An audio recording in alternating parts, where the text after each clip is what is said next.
안녕하십니까. 2023 스마트 물류 대전망 온라인 컨퍼런스 사회를 맡은 첨단 김진희 국장입니다. 반갑습니다.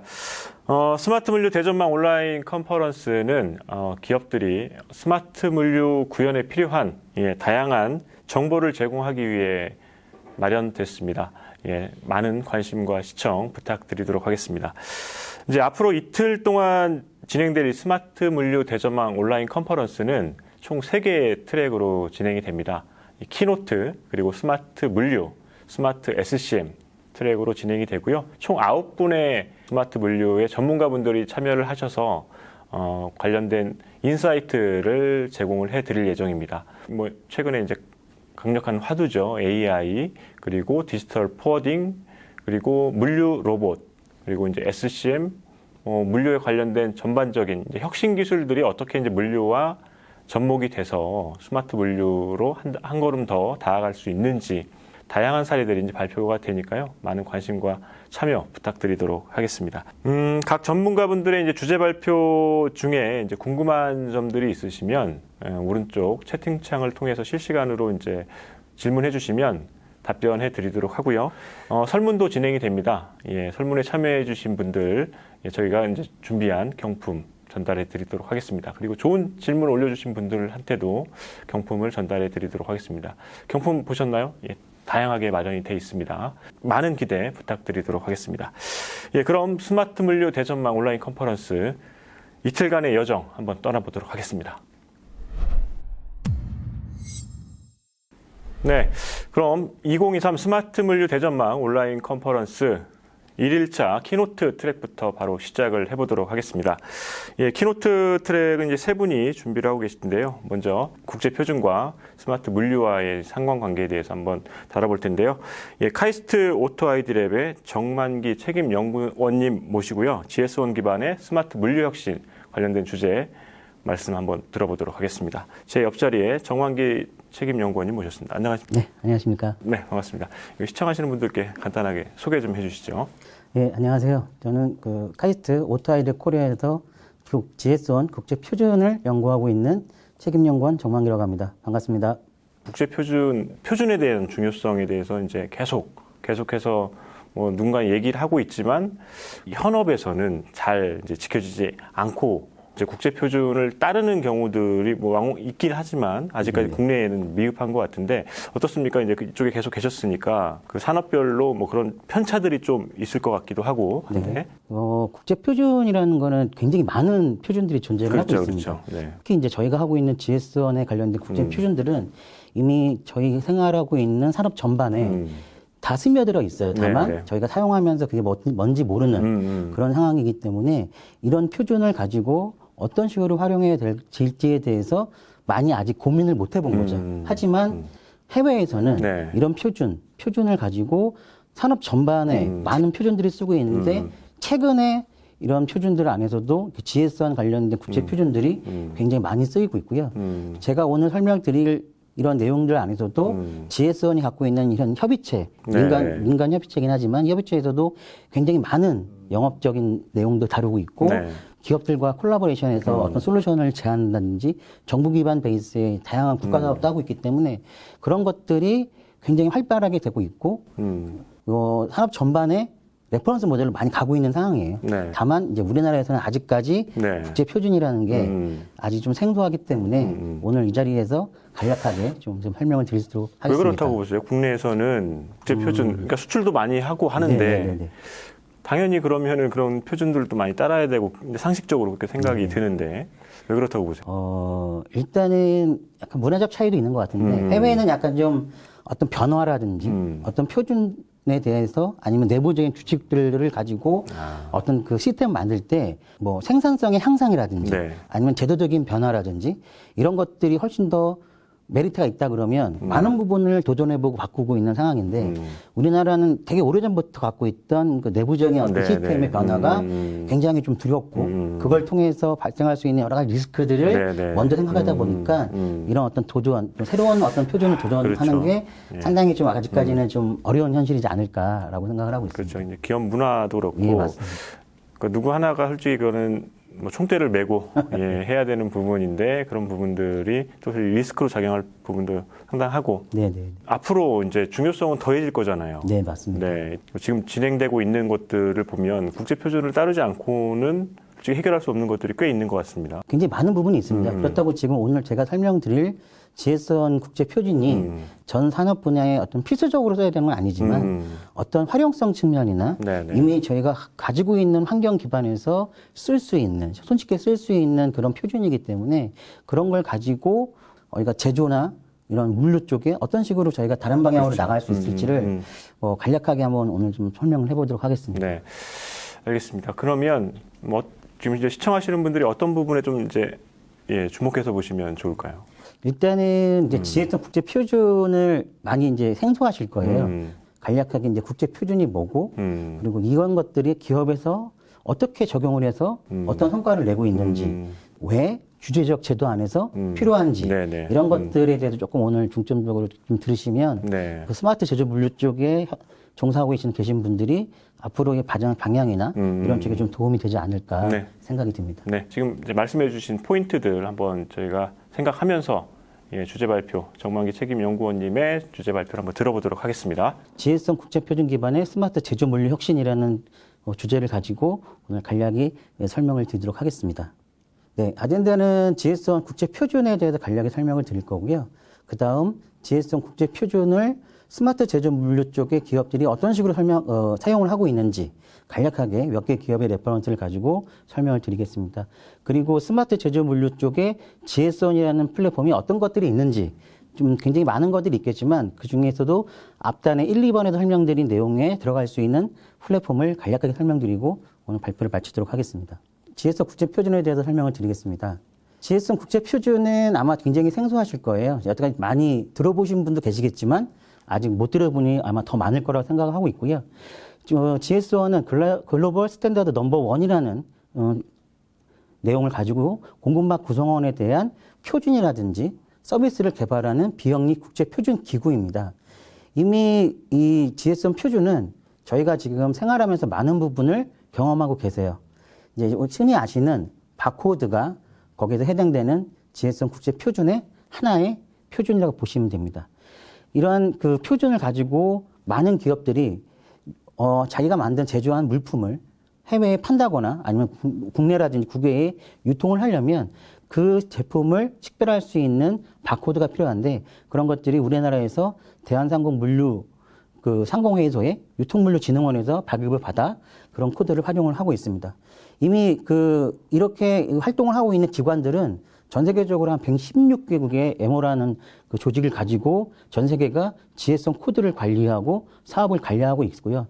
이미 170여 개국이 이 멤버로 가입을 하고 있고 기업은 약 200만 개 기업, 흔히 아시는 삼성부터 우리나라 대기업들은 다 가입이 돼 있고 그렇기 때문에 제조나 물류를 하시는 기업들은 여기에 필수적으로 가입해야 되는 어떤 조금 불가결한 그런 조직의 어떤 형상을 가지고 있습니다. 저희는 이제 카이스트 오토아이랩은 그 GS1 비영리 기구 안에서 이런 표준과 어떤 서비스를 개발하는 연구 조직들이 있는데 그 중에 하나인 연구 기관이라고 보시면 됩니다. 그 기관이 오토아이랩스고 그 코리아 역할을 카이스트가 하고 있습니다. 간단하게 이제 설명을 좀 드릴게요. GS 국제 표준이 뭐냐? 그럼 한 4가지 사상을 좀 가지고 있습니다. 하나는 이제 식별, 아이덴티티 해가지고 어떤 물건을 제조했을 때 얘에 대해서 어떤 식으로 명시를 할 것이냐. 저희 사람도 태어나면 이름이 생기듯이 주민등록번호가 생기듯이 물건도 마찬가지로 얘를 식별할 수 있는 하나의 번호가 생기게 됩니다. 그리고 그게 이동하면서 저희가 나이가 들어가면서 아니면 물건이 이동하면서 발생할 수 있는 여러 가지 행동들을 이벤트를 캡처하기 위한 인식이라는 캡처 부분이 있고요. 그런 행동들을 저장한 다음에 이 물건이 또는 사람이 뭘 했구나라는 걸 알기 위해서 공유를 하고 그리고 그 공유한 것들을 어떤 형태로 사용을 할 것인가에 대해서 그래서 아이덴티티, 캡처, 쉐어, 유저라는 4가지 사상을 가지고 저희가 공급망 데이터에 대해서 공통적인 언어와 솔루션을 제공을 하고 있습니다. 그래서 그림에 보시면은 첫 번째 제일 위에 보시면 식별이라는 부분이 있습니다. 이 부분에 보시면 여러 가지 지금 코드 체계들이 있어요. 우리가 여태까지 말했던 바코드는 여기서 해당되는 GTIN 코드라고 되어 있는 첫 번째 줄에 두 번째 조그만 병이 보이실 텐데 거기에 보시면 GTIN 코드라는 게 있습니다. 이 GTIN 코드가 저희가 흔히 아는 바코드라는 것이고요. 이게 생산되는 공장부터 생산되는 제품 그리고 이게 어떻게 패키징이 돼서 어떤 차를 타고 웨어하우스로 이동해서 도매, 소매 그리고 리테일까지 그리고 엔드유저까지 가는 과정에 모든 그 과정을 식별하기 위한 코드들이 발생하는데 그 코드들이 저기 나열되어 있는 뭐 JLN 코드라든지 GTIN 코드, GIA 이런 수많은 코드들로 이미 명기가 되어 있습니다. 이런 코드들을 가지고 저희가 이 코드를 식별하기 위한 여러 가지 형태들을 보이고 있는데 그중에 두 번째 칸의 캡처를 보시게 되면 우리 흔히 아시는 이제 바코드 형태가 나오고 있고요. 그 다음 QR코드 같지만 GS1 데이터 매트리스라는 형태의 코드도 발생을 하고 있고 요즘에 흔히 아시는 GS1 QR코드라는 것도 발생합니다. 저희가 이제 GS1 QR이라고 말씀을 드리겠지만 일반적인 QR을 저희가 활용하는 거기 때문에 GS1 QR이라는 표시를 하고요. 그리고 많이 알고 계시는 RFID 그리고 NFC 태그라든지 이런 것도 캡처를 하기 위한 하나의 수단으로서 다 사용을 할 수가 있습니다. 그리고 이제 쉐어라는 부분이 맨 밑에 나오게 됩니다. 이 쉐어라는 거는 캡처한 데이터를 어떤 식으로 쓸 것이냐에 대한 부분인데 나중에 설명을 드리겠지만 결국에는 우리가 스마트 제조 물류 쪽에서 갖고 있는 어떤 SCM이나 가령 뭐 자기의 ERP라든지 또는 이력 추적하기 위한 어떤 플랫폼이라든지 이런 것들의 데이터를 쉐어해서 그들이 이런 그 데이터를 가지고 다양한 서비스를 운영할 수 있게끔 하는 것, 공유하는 부분도 포함을 하고 있습니다. 그러면 저희가 이제 식별 코드에 대해서 조금 간략하게 설명을 좀 드릴게요. 다들 요거가 굉장히 좀 어려워하시는 부분이 좀 있는데 앞서 말씀드렸다시피 GTIN 코드라는 거는 우리가 흔히 알고 있는 바코드입니다. 상품 및 서비스에 대한 식별 코드라고 보시면 돼요. 그래서 보시면 과자라든지 치약, 장난감 이렇게 상품이라고 제품이라고 말할 수 있는 것을 명시하기 위한 코드를 GTIN 코드를 하고요. 그 그림에서 보시면 매뉴팩처라는 공장이 보이실 겁니다. 이 공장도 명시하기 위한 코드 체계가 있는데 그게 GLN 코드입니다. 이 GLN은 글로벌 로케이션 넘버라는 약자고요. 어느 위치에 이런 공장들이 존재하는지를 표기하기 위한 번호라고 보시면 됩니다. 이 번호를 통해서 이 제품이 이 공장에서 어디 위치에 존재하고 있는 공장에서 또는 소유권이 누군지 그런 것들에 대한 정보를 가지고 이 제품이 생산된 뭐 흔히 말하면 사람이 태어난 병원이 어디야 뭐 이런 것들에 대해서 설명할 수 있는 코드를 발생하고 있습니다. 그리고 여기 보시면 SSCC라든지 GSN 뭐 여러 가지 코드들이 있는데 이런 것들을 가지고 저희가 표준화라고 말할 수 있는 다양한 공통적인 언어를 명기를 하고 있습니다. 캡처라는 부분은 아까 말씀드렸던 EAN, UPC 같은 바코드가 있고요. 그리고 GS1 128 흔히 보시는 저희가 보는 바코드는 EAN, UPC 코드라고 보시면 됩니다. 그리고 데이터 바라는 것들이 있고요. 그 EAN, UPC 코드를 좀 정확히 좀 자세히 보셔야 될 게 그 GS1 코드는 이미 알리바바나 아마존에서 사용을 하고 있습니다. 그리고 아마존 같은 경우에는 정식 등록되지 않은 바코드에서 검증하는 작업을 하고요. 아마존이라는 플랫폼 안에서 어떤 제품을 내가 팔기 위해서는 정상적인 GS1 코드를 가지고 인증된 코드를 그 상품 코드를 가지고 플랫폼에 올리지 않은 이상은 아마존에서 그거를 판매할 수 있는 권한을 주지 않는 그런 시스템을 가지고 있기 때문에 이 바코드라는 거는 굉장히 좀 많이 좀 앞으로 제조를 하시는 분들에서는 중요한 부분이지 않을까라고 보시면 됩니다. 그래서 EAN, UPC는 이제 유럽에서 쓰는 코드, 미국에서 쓰는 코드의 양식이 좀 나눴겠지만 하나의 바코드라는 걸 보시면 될 것 같고요. 그리고 옆에 보시면 공유 표준이라고 되어 있는 것들이 있습니다. 흔히 아시는 우리 일렉트로닉 데이터 엑스체인지라는 전자문서 같은 EDA 같은 그런 데이터 표준 교환 체계도 가지고 있고, 그리고 GS XML 많이 아시겠지만 XML 문서 형태의 어떤 그 거래 정보의 공유도 있고, 그리고 맨 밑에 보시면 EPCIS라는 것이 있습니다. EPC 글로벌이라고 해서 결국에는 제조 및 유통에서 사용되는 여러 가지 이벤트들, 그러니까 생산이 되고 엔드 유저까지 가기 위한 모든 유통 과정의 이벤트를 수집하고 공유하는 하나의 플랫폼이 EPCIS라고 보시면 되고요. 이 부분을 나중에 또 좀 약간 집중적으로 한번 설명을 드리겠습니다. 그리고 이제 상품 정보를 공유하기 위한 GSDN, 그래서 글로벌 데이터 싱크로네이션 네트워크라고 해가지고 거래 파트너 간의 어떤 표준화된 제품에 대한 정보를 이렇게 교환하는, 그리고 저장할 수 있는 그런 어떤 정보고요. 그래서 다양하게 여러 가지가 있습니다. 그리고 보시게 되면 한 네 번째 칸에 보시면 GS1 디지털 링크, 좀 작아서 좀 죄송스럽긴 하지만 GS1 디지털 링크라는 플랫폼이 새롭게 이번에 지금 진행이 되고 있고, GS1 웹 보케버러리, GS1 모바일 레이디라는 이런 것들이 다 GS1 디지털 링크 안에서 움직이는 것들인데, 이거는 이제 바코드, 기존의 바코드를 저희가 QR코드로 만들어내거든, 이 바코드가 현재까지는 어떤 포스기의 가격을 보기 위한 하나의 뭐 매체로 썼지만, 이걸 바코드를 QR코드로 변경해서 GS1 디지털 링크라는 하나의 플랫폼을 가지게 되면 그 상품이라는 하던 제품이 인터넷을 통해서 여러 가지 정보를 교환할 수 있는, 사용자와 그런 교환할 수 있는 커뮤니케이션을 제공을 하기로 합니다. 이런 것들도 뒷부분에 좀 설명을 좀 드리겠습니다. 스마트 제조 물류의 GS 국제 표준을 어떤 식으로 제가 좀 설명할까 고민하다가, 현재 보니까 이제 코로나 시기가 좀 저가 있었고, 그러다 보면서 굉장히 유통 물량이라든지 제조 시장이 굉장히 다운이 되고 있습니다. 하지만은 그런 것들을 타개하기 위해서 기업들이 많은 것들을 준비하고 있는데, 결국에 기업들은 어떤 원가나 비용에 대한 좀 압박이 있을 거고요. 그리고 내가 생산된 제품에 대한 위조, 그리고 내가 갖고 있는 데이터에 대한 디지털 트랜스포메이션이라는 여러 어떤 시스템과의 경쟁, 또 다른 기업과의 경쟁에 대한 문제를 직면해 있습니다. 근데 이런 것들을 해결하기 위해서는 제가 이제 지금 말씀드리는 어떤 그 표준화를 써야 되는데, 그 중에 GS1 국제 표준을 씀으로 해서 공급망의 최적화 및, 그리고 내가 만든 제품을 어떻게 만들어내고 이 제품이 어떻게 유통이 되는 과정에 데이터를 잘 관리해서 내가 갖고 있는 이런 문제점을 타개할 수 있는, 문제를 해결할 수 있는 그런 핵심 해결 방안, 프로세스를 알려주기도 합니다. 그래서 제조물류 쪽에서 보시게 되면 어떤 식으로 쪽에 이런 우리가 비즈니스를 포커싱을 좀 할 수 있을까 고민하다 보면, 저희가 이제 스페어 파트 매니지먼트, 쉽게 말하면 SCM 관련된 부분이죠. 우리가 ERP를 통해서 자산을 관리한다든지, 그리고 이제 스마트 인더스트리, 그리고 디지털 팩토리, 우리 많이 하고 있는 디지털 트윈이라든지, 그리고 스마트 제조, 그리고 커넥티드 인더스트리, 각각 산업군에서 내 제품이 유기적으로 연동돼서 팔릴 수 있게끔 하는 커넥티드 인더스트리도 가질 수 있고요. 그리고 앞으로 굉장히 필요한 것들인데, 메인터넌스 관련된, 그리고 유지보수 관련된 MRO 부분도 굉장히 이 GS1의 핵심 분야라고 보시면 될 것 같습니다. 그래서 이런 것들을 통해서 저희가 이제 전 세계적으로 내가 유통되고 만든 제품 또는 유통하고 있는 제품에 대해서 명시를 할 수 있고요. 그리고 유지보수나 이런 것들을 현실적으로 좀 더 개선해서 할 수 있는 방향성을 제공해 줄 수가 있습니다.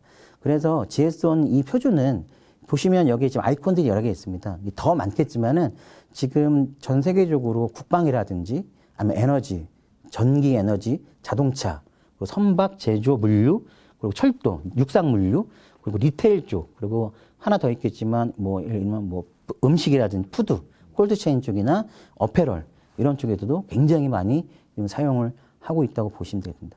결국에 GS1 표준은 어떤 표준된 규약을 제공하기 때문에 산업 전반의 상호 운용성을 제공을 하고 어떤 그 비용이라든지 이런 원가에 대한 절감을 제공해 줄 수가 있습니다.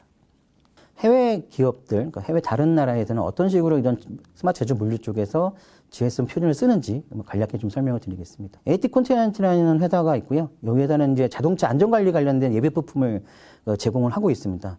근데 이런 작은 스페어 파트들은 굉장히 이제 아시겠지만 위조품이 엄청나게 많아요.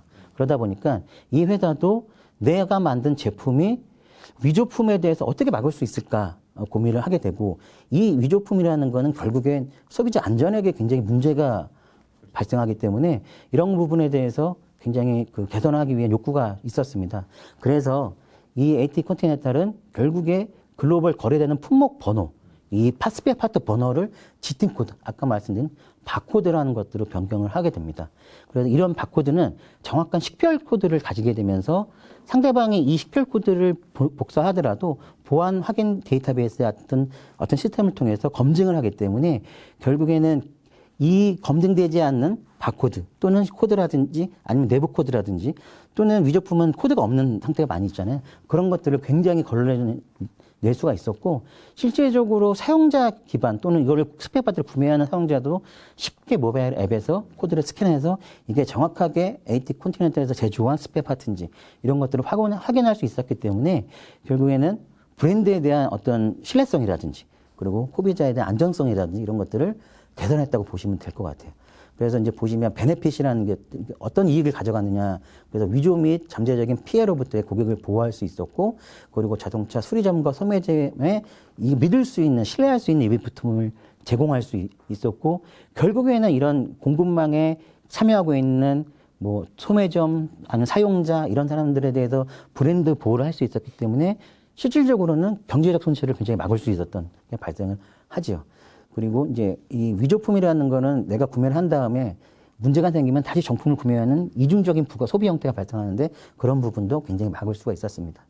그래서 보시면은 저기 실제 그 AT 코디네이터의 스페어 파트의 라벨지예요. 그래서 옛날에는 이런 라벨지에 이런 어떤 데이터를 식별할 수 있는 바코드, 코드라든지 데이터 매트릭스라든지 이런 것들을 제공하지 않았다고 합니다. 이런 식으로 제공함으로 해서 결국에는 이거를 받는 도소매점이나 사용자가 저 코드를 쉽게 판별을 해서 내 정보를 얻어서 사용을 하고 있습니다. 그래서 이 AT 컨티넨탈 이머진에서는 이런 그 신뢰할 수 있는 제품들을 고객한테 제공하고 있다고 굉장히 자부하고 있는 그런 형태라고 보시면 될 것 같습니다. 그 다음은 이제 MBDA 점원이라고 하는 회사입니다. 이 회사는 미사일을 만드는 회사고요. 굉장히 많은 해군의 미사일을 제공을 하고 있습니다. 근데 이 회사의 문제점은 뭐냐면요. 미사일 시스템 같은 것들은 결국에는 육상에 존재하는 것이 아니라 해상으로 넘어가잖아요. 그러니까 엔지니어의 지원이, 문제가 생기면 엔지니어의 지원이 즉각적으로 이루어질 수 없는 거죠. 이 배가 육상으로 두고 오거나 아니면 뭐 헬기라든지 다른 어떤 교통수단을 타고 배로 가야 되는 부분이 발생하는데 그 부분이 실질적으로 어렵죠. 근데 이게 민간 선박도 아니고 미사일 시스템이 되니까 군사용이기 때문에 그래서 이런 것들을 어떻게 전문적으로 지원할 수 있을까 고민하다 보니까 이 시스템을 납품할 때 각각 부품이라든지 시스템에 GS1으로 태깅이 된 GT 코드가 들어가 있는 데이터 매트릭스, 앞에서 말씀드렸던 이런 QR코드 비슷한 매트릭스 코드를 모두 부착을 합니다.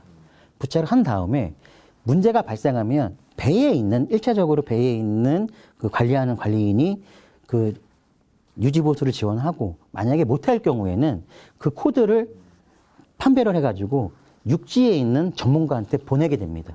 그러면 그 육지에 있는 기술자는 이 제품이 뭐고 언제 납품을 했고 현재까지 어떻게 사용을 하고 있고 이 제품 매뉴얼은 뭐고 유지보수 상태는 어떤지를 한 번에 보고 전문적으로 원격에서 기술 지원을 할 수 있는 시스템을 구축하게 된 거예요. 그래서 이제 우리가 그 원격 진료, 텔레메디신이라는 말을 많이 쓰는데 이 부분은 텔레 메인터넌스라는 개념을 가지고 사용을 하고 있습니다. 그래서 이 회사는 이런 걸 가지고 굉장히 많은 것들을 직접적으로 액세스해서 기술 지원을 제공할 수 있었고요. 그리고 이제 전문가들이 갖고 있는 전문 지식들을 내륙에서 아닌 해상이라든지 이런 곳에도 지원을 하고 있었습니다. 그렇기 때문에 결국에는 군수 체계나 이런 어떤 유지보수 MRO 측면에서도 그 솔루션에 대한 부분을 굉장히 고도화시켰다고 보시면 되고요. 이거는 AP맨이라는 부분이에요. 앞에는 좀 제조 쪽에 가까운 얘기를 말씀드렸는데 물류 쪽으로 좀 말씀을 드리겠습니다. 그 AP맨은 아시아 퍼시픽 모델 이포트 네트워크라고 해가지고 아시아 지역의 항구들의 해상물류에 대한 데이터 교류를 어떤 식으로 효과적으로 늘릴 수 있을 것이냐를 고민하다가 만든 게 이런 항만 네트워크라고 보시면 될 것 같아요. 그래서 항구 간의 데이터, 또 항구에 입점하고 있는 선박의 데이터, 그리고 선박에 어떤 화물이 실려 있는지의 데이터, 이런 것들을 전반적으로 하나의 표준화된 언어로 그리고 하나의 시스템으로 교환을 하기 시작했습니다. 그래서 아까 말씀드렸다시피 어떤 배에 대한 식별, 그리고 항만의 위치, 이런 것들이 다 앞에 살짝 설명드렸던 GLN 코드, GT 코드, 그리고 이런 것들을 명시하게 되고요. 거기에 실려있는 컨테이너가 뭔지, 그건 아까 말씀드렸던 SSC 코드, 이런 것들이 공통적인 규약을 가지고 서로 커뮤니케이션을 하고 있다고 보시면 됩니다. 그렇기 때문에 서로 다른 항만에서 출발한 배가 다른 지역으로 갔을 때 도착하는 내리는 순간 이게 어디서 왔고 어느 배에 실렸던 거고 이 배가 어떤 그 컨디션을 가지고 뭐 온도라든지 아니면 뭐 운항 속도라든지 운항 시간 이런 것들을 가지고 나한테 왔구나, 이 항만에 왔구나라는 걸 알게 되고요. 그런 정보를 가지고 그 다음 배송 체계를 가지고 사용자한테 가는 그런 구조를 가지기 때문에 결국에 그런 전반적인 데이터들을 다 공통된 언어에서 서로 다른 협의체끼리 커뮤니케이션을 할 수가 있는 거죠. 그리고 공통적인 언어로 커뮤니케이션을 하게 되면 가장 좋은 점은 아까도 한번 말씀드렸지만 미스테이크, 그러니까 실수에 대한 부분을 굉장히 줄일 수 있습니다. 결국엔 그게 경제적인 어떤 손실을 막을 수 있는 부분이고요. 그거를 뒤에서 설명드리겠지만 EPCS, 앞에 설명드렸던 이벤트를 저장하는 데이터 플랫폼 아니면 그 거래 정보라고 말씀드렸는데 이런 EPCIS라는 것에다가 저장을 해서 공유하고 하는 시스템을 구축을 해서 하고 있습니다. 그래서 지금 오스트레일리아라든지 홍콩, 차이나, 싱가포르 이런 쪽에서 이 항만끼리의 커뮤니케이션을 지금 하고 있기 때문에 굉장히 좋은 사례라고 해서 한번 설명을 드렸습니다. 결국에는 이런 것들이 앞으로 스마트 물류 쪽에 하나의 시스템으로 확 자리를 잡아야지 결국에는 전 세계가 같은 언어로 물류 체계를 가져간다는 게 굉장히 효율성을 가질지 않을까. 그리고 굉장히 비지빌리티를 높일 수 있는 하나의 방안이 되지 않을까라고 생각이 되고 있습니다. 그 다음 철도 쪽에 좀 설명을 좀 드리고 싶어요. 이 철도는 굉장히 많은 부분의 국제 표준을 지금 사용하고 있습니다. 상단에 보시면 여러 가지 바코드들이 존재를 합니다. 근데 서로 다 달라요. 서로 자기만의 코드를 사용을 하고 있어요. 근데 문제는 철도는 굉장히 집약적인 부품 사업이잖아요. 기차가 하나 만들어지려면 굉장히 수많은 부품들이 모여야 되는데 MRO 측면에서 서로 다른 코드를 관리하다 보니까 굉장히 많은 인건비라든지 이걸 찾아내기 위한 시스템비 이런 것들이 많이 어려운 부분이었어요. 그래서 유럽 같은 경우에는 이런 어떤 철도에 대한 시스템 체계를 보시면 지멘스라든지 뭐 SBB라든지 이런 많은 회사들이 똑같은 규약을 가지고 똑같은 코드를 쓰기 시작했습니다. 그러다 보니까 굉장히 다양한 효율성이 올라간 거예요. 실질적으로 지금은 뭐 시멘스 같은 경우에도 자기네 제조 부품도 있지만 다른 쪽에 들어온 제조 부품과 패키징을 위해서 만들어진 어떤 물건이 있다 그러면 결국엔 서로끼리의 어떤 유지보수 측면에 부품, 고장난 부품에 대해서 굉장히 빠른 시간 안에 그 원인을 찾을 수 있기 때문에 굉장히 이런 부품 체계를 가지고 있는 이런 제조회사들은 이것들을 굉장히 필요로 하는 부분이고, 그리고 오른쪽에 위에 보시면 이런 그 EPC의 트레이스빌리티라고 제가 표시한 부분이 있습니다. 육상 물류에서도 이 철도 물류에서도 이력을 추적해서 어느 컨테이너가 실렸고 어느 항만에다 실렸고 이 기차가 어느 역에다 이 물건을 실었고 그리고 어느 지역을 지금 지나고 있는지, 그래서 어느 역에 도착해서 어떤 그 배송차에 실었는지 이런 것들을 다 추적을 하고 있는데 유럽은 이 표준을 가지고 유럽 연함이 다 지금 사용을 하고 있습니다. 그렇기 때문에 만약에 예를 들어서 영국이나 프랑스, 네덜란드 기차가 이동을 하더라도 똑같은 데이터를 가지고 의사소통을 하기 때문에 물건에 대한 식별이라든지 얘가 지금 어디서 내려야 돼 이런 것들도 다 사전에 미리 알 수가 있는 거죠. 그런 장점을 갖고 있고요. 밑에 보시면 아이트레이스라는 프로젝트가 있습니다. 그 호주에서 하고 있는 프로젝트인데 내륙에서 또는 그 내륙 그 물류라고 말씀드리면 뭐 화물차도 있고 많겠지만 철도 물류가 좀 호주는 강합니다. 그래서 뭐 전철, 철도 여러 가지 것들이 있는데 여기에서 발생하는 물류의 이력들을 하나의 플랫폼에서 저장을 해서 이 레일을 관리하는 관리자라든지 또는 메인터너, 유지보수하고 관리하는 사람들, 다른 기관들이 이 하나의 저장된 데이터베이스를 가지고 모든 이벤트를 제조 물류 쪽의 이벤트를 관리하자 그래서 생긴 프로젝트입니다. 이거는 굉장히 지금 큰 프로젝트로 해서 국가적인 프로젝트도 하고 있기 때문에 향후에 아이트레이스라는 걸 한번 검색해 보시면 한번 전반적으로 이 호주의 육상 물류, 레일 물류에 대해서 어떤 식으로 이동하고 있는지 또 운영되고 있는지를 쉽게 한번 보실 수 있을 것 같습니다. 스마트 제조 물류 쪽에 계속 이제 현재 지금 대두가 되고 있죠. 블록체인이라는 게 제도가 있는데 코로나 시대가 그 시기가 오면서 저희가 비대면이라는 어떤 그 물류 체계가 많이 생기기 시작했습니다. 결국에는 어떤 사람과 페이스 투 페이스로 물건을 받는 게 아니기 때문에 결국에 내가 받는 물건이 정말 신뢰할 수 있어? 그런 이제 문제가 발생하게 된 거죠. 그리고 기업들은 그런 신뢰성을 확보하기 위해서 브랜드에 대한 영향력을 계속 유지하기 위해서 어떻게 할 것이냐를 고민하다 보니까 결국에는 이제 블록체인이라는 이력 추적망을 검토하게 된 거고 이런 형태의 많은 산업들 안에서 지금 쓰이고 있습니다. 식품 같은 경우에는 지금 IBM이 푸드스트래트라는 그 시스템을 지금 POC하고 있고 기업에 서비스를 하고 있습니다. 그래서 이 푸드스트래트는 GS1 식별 코드를 가지고 식품 유통망의 식별 체계를 관리하고 이 식품이 어떤 식으로 이동했는지에 관리를 하는 블록체인 시스템을 보시면 되고요. 이 월마트라는 그 회사는 많이 아실 거예요. 월마트가 이제 미국 내에서 식자재 공급, 중고등학교 식자재 공급도 많이 하고 있는데 이 블록체인 이런 이력 추적을 할 수 있는 시스템이 없기 전에는 식자재를 납품한 후에 식중독이 발생하면 이 원인을 찾기 위한 식자재를 찾기까지는 뭐 짧게는 한 달, 길게는 3달까지 걸리고 했었답니다. 근데 이것들을 시범적으로 IBM 프로스트라는 플랫폼을 가지고 이력 추적을 진행을 했고요. 그 11 코드로 GS를 썼고 이것들에 대한 신뢰성을 검증하기 위해서 블록체인을 적였습니다. 그래서 이것들을 하다 보니까 이게 망고라든지 몇 가지 품목에 대해서 하다 보니까 결국에 식중독이 발생했을 때 데이터를 역순으로 올라가다 보면 원인을 빨리 찾게 된 거죠. 그래서 최근에는 식품 이력 추적을 뭐 6일에서 2.2초까지 단축하는 이런 성과도 내고 있습니다. 그래서 굉장히 많은 부분에서 이런 그 블록체인 기술들이 굉장히 활성화되고 있고 FEDA도 앞으로는 콜드체인 또는 식품에 대해서 그 스마트 푸드 세이프티라는 정책을 만들어냈어요. 이 정책은 뭐냐면 콜드체인 신선식품에 대해서 앞으로는 이 제품을 디지털 이력 추적화되지 않는 시스템에 대해서는 유통을 못하게 하겠다는 게 하나의 쟁점이고요. 그리고 오른쪽 위에 보시면 의약품 규제의 부분도 굉장히 이슈라고 보시면 될 것 같습니다. 그 GS1의 강점이 식품하고 의약품 쪽에 또 많이 있는데 미국 의회에서는 1913년도에 그 처방약이라든지 아니면 의료기기, 제약에서 쓰고 있는 여러 가지 식별 코드들을 GS1 코드, UDI 코드라고 하는데 그게 형식적으로는 GS1 코드입니다. 이거를 쓰지 않을 경우에는 FDA 승인을 받지 않는다든지 또는 앞으로는 이것들을 유통할 수 없게 만드는 법이 의회에 통과를 했었고요.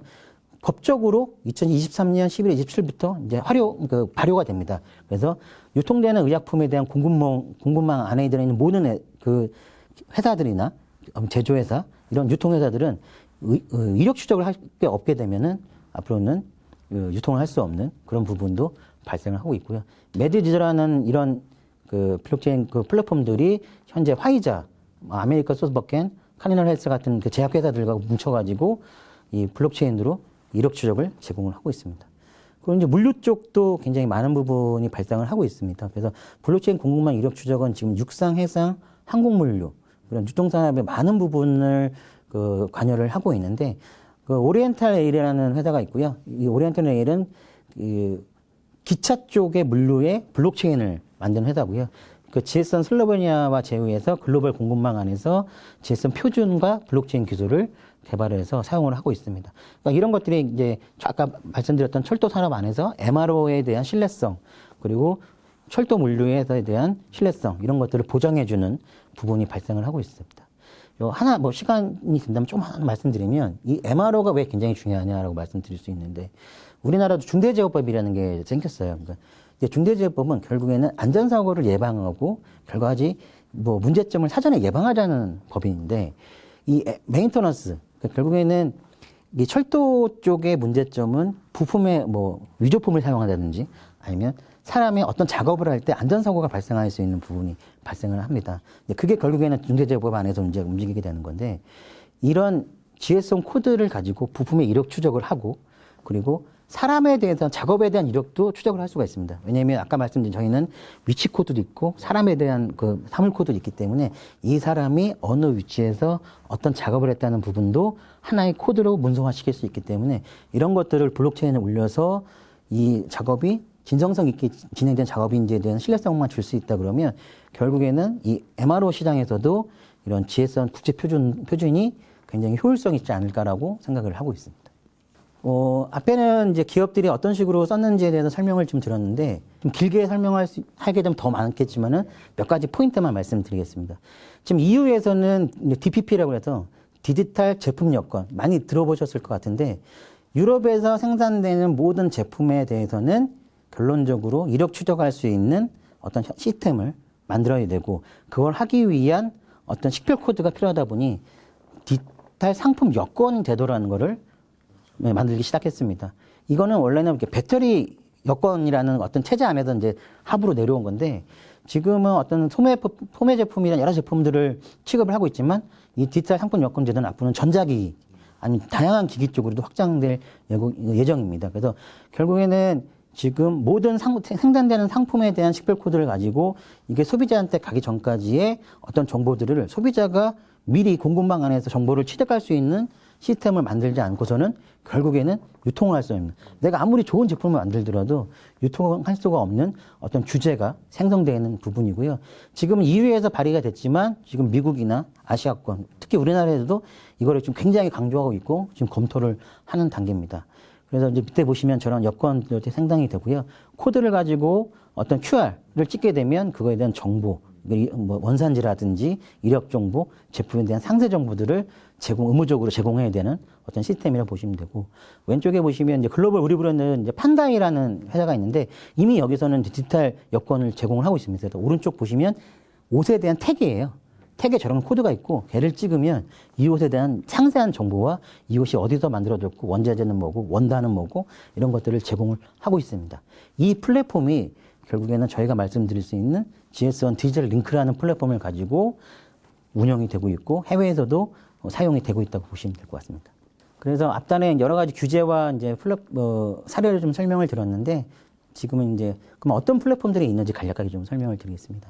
스마트 제조 물류품은 결국에는 기업들이 갖고 있는 엔터프라이즈 물류, ERP라든지 WMS, 웨어하우스 매니지먼트 시스템이라든지 포스, 그리고 다양한 엔터프라이즈 플랫폼이 있는데 그런 것들하고의 연관성을 굉장히 가져야 됩니다. 그렇기 때문에 커넥티비티를 가지고 있고 캡처링, 그리고 심볼링을 가지고 있습니다. 그래서 어떤 아까 말씀드렸던 바코드라든지 QR코드든지 이런 식별체계 코드를 캡처링 디바이스라고 하죠. 저희가 RFID 리더기라든지 NFC 태그라든지 이런 툴을 이용해서 인터넷을 통하든지 아니면 뭐 5G라든지 LTE 이런 공간을 통해서 사용자가 갖고 있는 ERP, POS, 뭐 WMS, TMS 이런 식의 정보를 줘서 이들이 활용할 수 있게끔 만드는 게 스마트 제조 물류의 저희 GSN의 한 역할이라고 보고 있습니다.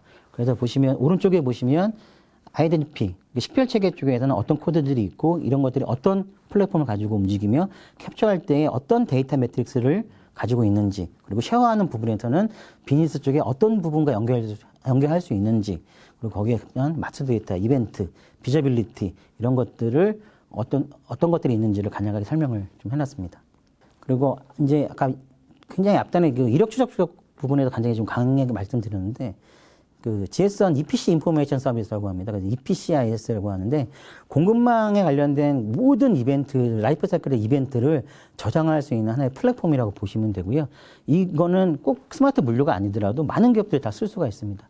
다만 이거에 대한 활용성은 굉장히 좀 편하다고 좀 생각을 하고 있는데 보시면 왼쪽 그림을 보시면 여기는 5대 원칙이지만 6화 원칙으로 굉장히 간단한 6화 원칙을 가지고 이벤트를 저장하고 있습니다. 그래서 무엇을, 언제, 어떻게, 어디서, 왜, 그리고 하나가 더 있는데 how라는 게 더 있습니다. how가 이제 뭐 예를 들어서 센서 온도라든지 여러 가지 정보들이 있는데 그런 규약을 가지고 저장을 하게 됩니다. 그래서 서플라이, 제조사 쪽에서 만들었을 때도 이런 이벤트를 이런 똑같은 규약을 가지고 주게 되면 그 규약문만 알고 있으면 웨어하우스라든지 매니팩처라든지 유통사라든지 물류회사들이 그 정보를 그대로 가져가서 똑같이 업데이트하고 공유하고 하기 때문에 굉장히 많은 단순한 어떤 문서 체계를 가지고 라이프 사이클 데이터들을 효율성 있게 공유할 수 있다는 게 굉장히 장점이라고 보시면 되고요. 요거는 지금 GS1에서도 개발을 하고 있고 저희 오토아이드 코리아에서도 많은 부분 지금 산업 구분에 맞게끔 개발을 하고 있습니다.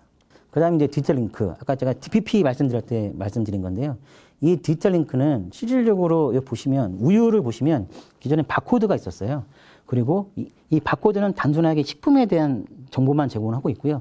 그리고 이 우유의 원자재라든지, 유통기한이라든지 이런 것들은 별도 표기를 계속 하게 됩니다. 근데 정보가 많아지면 많아질수록 솔직히 포장지에 굉장히 많은 정보들이 기입이 되겠죠. 그런 것들을 어떤 식으로 개선할 것이냐, 그리고 빠르게 사용자가 인식할 수 있게끔 만들 것이냐를 고민하다 보니까 GS1 디지털 링크라는 플랫폼을 만들게 됐고 QR이라는 걸 가지고 인터넷과 연결해서 다양성 있게 정보를 주자. 그런데 그거에 대한 식별 코드는 똑같이 GS1의 GT 코드를 쓰고 바코드가 갖고 있는 규약체를 가져와서 정보를 주자라는 게 핵심입니다. 그래서 보시면 저 위에 URL 타입이 있는데요. 요게 이제 QR에 들어가는 형식입니다. 그래서 요 id.gs1org는 우리 GS1 기구에서 관리하는 건데 실질적으로는 기업이 가지고 있어도 상관없습니다. 다만 예를 들기도 해놓은 거고요. 요 01 뒤에 0950이라고 오렌지색으로 되어 있는 번호가 우리 바코드에 있는 식별번호라고 보시면 되고요. 그걸 가지고 뒤에 여러 가지 정보를 붙여서 디플로이 할 수 있는 거라고 보시면 됩니다. 그래서 왼쪽에 보시면 QR코드를 우리 흔하게 카메라로 스캐닝을 하게 되면 GSM 리졸버라는 플랫폼이 있고요. 리졸버에서 이 코드의 그 식별 체계를 보고 그 뒤에 어떤 정보를 가지고 보여주려 하는 그 지리문을 본 다음에 이 소비자한테는 제품의 정보를 보여준다든지 쿠폰, 가격 정보를 보여준다든지 이런 것들을 제공을 하고요. 그리고 소매점에서는 그 제조사에서 줄 수 있는 다양한 정보들을 보여줄 수 있는 이런 서비스를 제공하고 있습니다. 그래서 이 디지털링크는 아까 DPP라든지 배터리 패스트푸드라든지 이런 쪽에서도 계속 이 플랫폼을 가지고 사용을 할 거기 때문에 향후에 뭐 기회가 된다면 디지털링크 쪽만 아니라도 한 번 더 설명할 수 있는 기회가 된다면 한번 설명을 드리도록 하겠습니다. 그래서 GSM EPS와 디지털링크를 쓰게 되면 이 제조 물류 쪽에 어느 부분을 할 수 있을까라고 고민하다 보니까 우리가 이제 ERP라는 SCM 쪽에 인벤토리 관리라는 것들을 할 수 있을 거고요. 그리고 이력 추적, 그리고 QR 베이스의 고객 지원도 할 수 있을 거고, 제품에 대한 인증, 그리고 제품 정보에 대한 상세 정보를 준다든지, 그 제품 매뉴얼 부분은 굉장히 좀 기업들이 많이 쓰고 있습니다. 어떤 부품이나 박스에 QR을 박아놓고 걔를 카메라 스캔하게 하면 AR 기반으로 해서 매뉴얼을 제공한다든지 제품을 준다든지 이런 것들도 지금 많이 사람 부분에 쓰이고 있습니다. 그래서 블록체인 부분도 하나 좀 잠깐 설명을 드리면 지금 이력 추적 부분에 대해서 신뢰성 확보라는 게 굉장히 중요해졌거든요. 이런 것들이 블록체인과 GS1이라는 국제 표준이 합쳐졌을 때 어떤 그 가지성의 확보를 효율적으로 나타낼 것이라는 것들을 좀 설명을 드리고 싶었습니다. 그래서 위에 보시면 빨간색으로 되어 있는 게 기존 전형적인 서플라이체인 공급망이에요. 내부적으로 관리를 하고요. 왜냐하면 내부 코드를 사용하거나 내부 유통 체계가 있으니까 내부 코드를 사용합니다. 하지만 물류가 확장됨으로 해서 다른 물류 에코시스템과 연결을 해야 되는데 연결이 안 되죠. 왜냐하면 서로 다른 코드를 사용하고 있고 서로 대화가 할 수 없는 코드를 사용하다 보니까 안 됐습니다. 근데 GS를 쓰게 되면 이런 코드들 간의 언어가 연결되기 때문에 다른 물류 에코시스템, 다른 시스템과 연결할 수 있는 부분이 발생을 합니다. 근데 거기다가 블록체인이라는 걸 하나 더 얹게 되면 점점 커지는, 방대해지는 에코시스템들이, 이제 물류 에코시스템이 늘어나잖아요. 그럼 굉장히 많아지는데 그런 것들 안에서도 이런 신뢰할 수 있는 이력 체계를 구성할 수 있기 때문에 GS1에 대한 국제 표준은 블록체인과 연결됐을 때 굉장히 좋은 시너지를 낼 수 있지 않을까라고 생각을 하고 있습니다. 네, 오늘 발표는 여기까지 하겠습니다. 네, 고맙습니다. 카이스트 오토라이드 랩이죠. 예, 오토라이드 랩의 정만기 연구원님의 주제 발표였습니다. 마지막으로 이제 강조하고 싶은 포인트. 네. 한 말씀 하시고 이제 마무리 짓도록 하겠습니다. 알겠습니다. 네. 표준이라는 게 산업분 안에서는 굉장히 중요한 부분이고요. 네. 제조물류 쪽이 굉장히 좀 침체되어 있긴 하지만 이런 것들을 비저빌리티를 높여가지고 사용자한테 신뢰할 수 있는 제품을 제공하고 어떤 규제 안에서 여러 가지 우리 생산 활동과 물류 체계를 가져가려고 그러면 여러 가지 표준 중에 이 GSM 표준을 한번 검토해 보시고 이 국제 표준이라는 걸 가지고 어떤 식으로 내가 갖고 있는 시스템을 향상시킬 수 있는지 그리고 내가 갖고 있는 이런 프로세스를 개선할 수 있는지를 한번 고민해 보시면 굉장히 도움이 되실 거고 저희 카이스트 오토랩에서도 기업들과 이런 것들을 많은 부분을 논의해서 시장에 또는 어떤 규제 안에서 해결할 수 있는 방안을 같이 좀 도움해 볼 수 있으면 굉장히 좋은 기회가 될 것 같습니다. 그렇죠. 그런 사례들도 많죠. 많이 있습니다. 연락 주시고 하시면 좋을 것 같습니다. 카이스트 오토아이드랩의 정만기 연구원님, 오늘 발표 감사합니다. 네, 고맙습니다. 네, 2023 스마트 물류 대전망 온라인 컨퍼런스, 그럼 키노트 트랙 두 번째 주제 발표 이어가 보도록 하겠습니다. 두 번째 주제 발표는 디지털 포워딩 관련된 내용이고요. 삼성 SDS의 문신정 그룹장님 모시고 주목받는 시장 디지털 포워딩이라는 주제 발표 한번 들어보도록 하겠습니다. 문신정 그룹장님을 모시기에 앞서서 공지사항이 있어서 하나 말씀을 드리도록 하겠습니다. 삼성 SDS의 첼로스퀘어가 특송 고객을 위해 준비한 특별한 이벤트가 있다고 합니다. 오른쪽에 이제 보시는 이미지 참조를 하시고요. 특송 고객을 위해 준비한 특별한 이벤트에 많은 관심과 참여 부탁드리겠습니다. 그러면 삼성 SDS 문신정 그룹장님 모시고 주제 발표 진행해 보도록 하겠습니다. 발표 제목은 주목받는 시장 디지털 포워딩이란 내용이고요. 제 옆에 문신정 그룹장님을 모셨습니다. 안녕하십니까? 안녕하세요. 네, 반갑습니다. 시청하시는 분들께 간단하게 본인 소개 좀 해주시죠.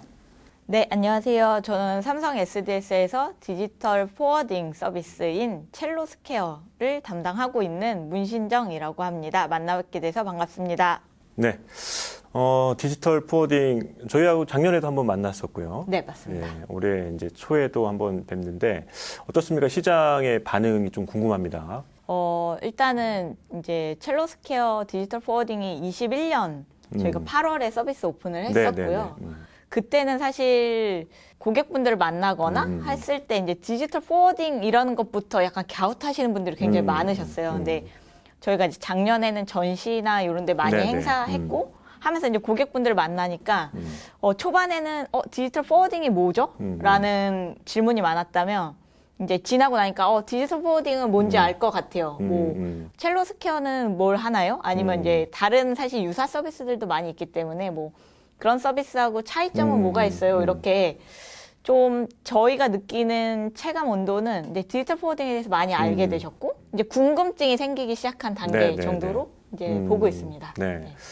그러면 이제 나름대로 그런 것들을 이제 내부에서도 정리해서 FAQ로 정리를 해서 이제 얘기를 할 텐데 뭐 가장 많이 듣는 질문에 대해서 뭐 질문해 보시고 답변을 한번 주시면 어떨까요? 몇 가지를.